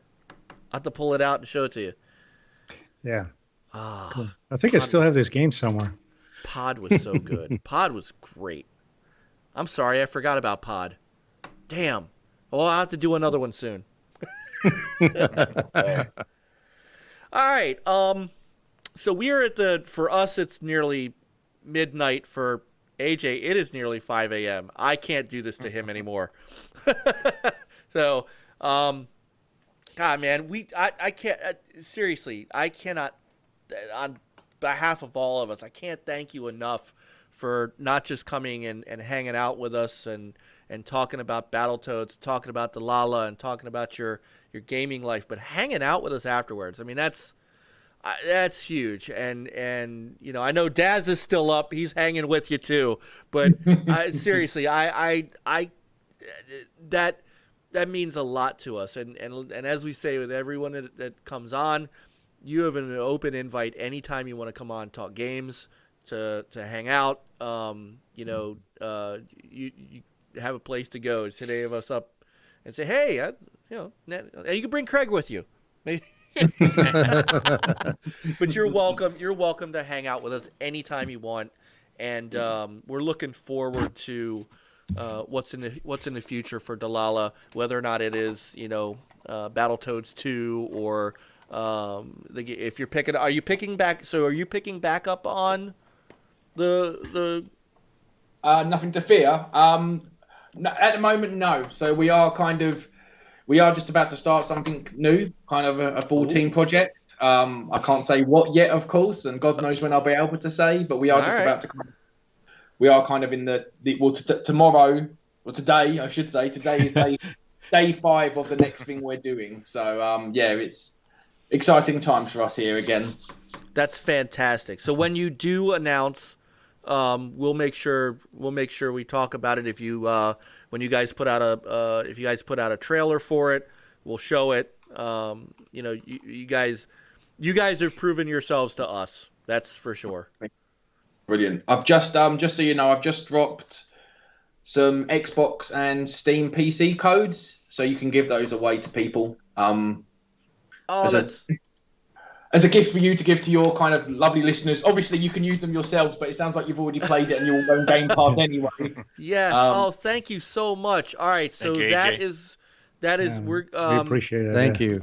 We are going. So that will be our giveaway for next week, guys. There, he gave us 1, 2, 3, 4, 5, 6 Xbox codes and 6 Steam codes. So next week, here on the NLG Show, we will be giving away Battletoads codes to the folks in chat. Yeah. So thank you, AJ. We will, John, you'll be happy. We will bring out the Wheel of Names. Yes, I love the Wheel of Names. I for know somebody, that you do. Everybody's always a winner. Yeah.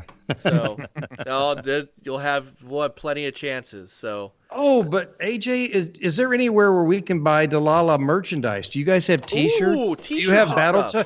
Because I'm always looking. I'm a collector of T-shirts, caps, and all kinds of stuff. So do you guys sell any merchandise? So we don't directly, but Rare do nowadays, I believe. Let me have a quick look. I should know this. There you go. I've just dropped in the link to the channel, and whilst this is it's all via Rare, most of the designs on here we actually did. So like the art team that made the game ended up doing a lot of the T-shirt designs ourselves. Nice. Nice. All right, I'll tell you what. I will also post that in the chat because Infinite just said merch. So give me 1 second. I'm gonna save these codes for next week. That is huge. Thank you so much. My goodness. No, thank you all for having me. I've had a fantastic time. It's been a lovely way to spend my evening. So I really appreciate it. And your morning. We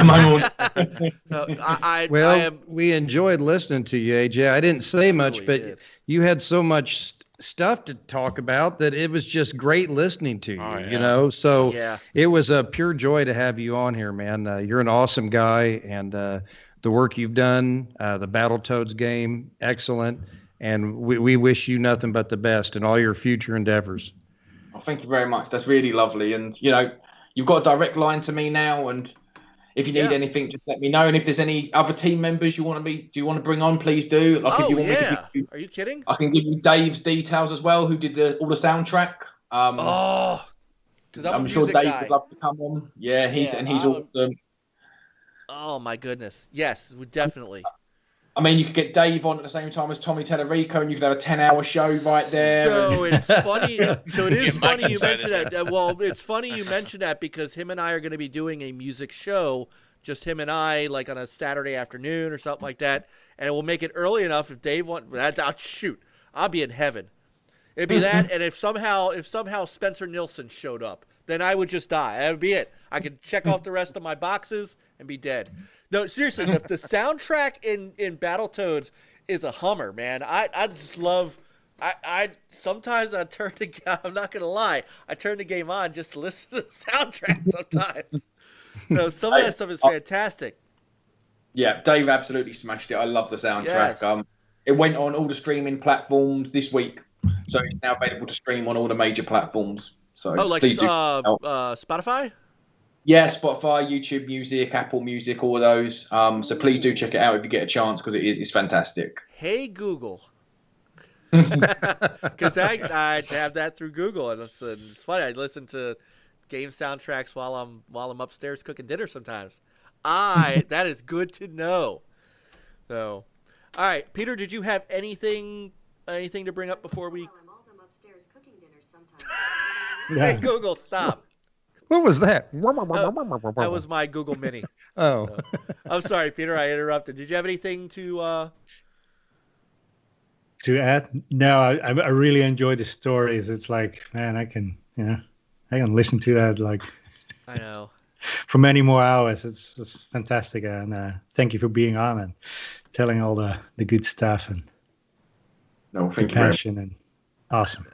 Thank you. No doubt. All right, I'm going to go ahead and get us out of here then. Chat room, thank you to everybody who hung out with us. As usual, we have some great friends.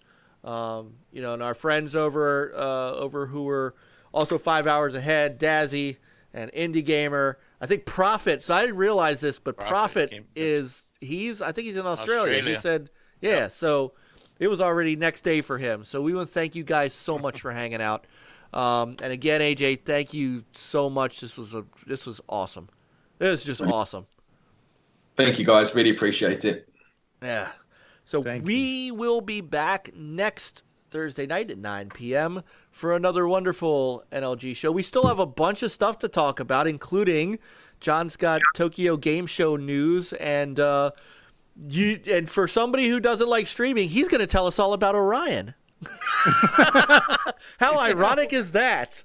So and hopefully Frankie will be back on. Frankie unfortunately had his job is just killing him right now, so he's working really late, and sorry he couldn't be here. He really wanted to meet you. We'll but hopefully he'll be back next week. We'll get some Frankie's finds, and we'll play on. So have a great night, have a great morning, and play on, gamers. Come on, guys. Yep. Thanks, everybody. Have a good.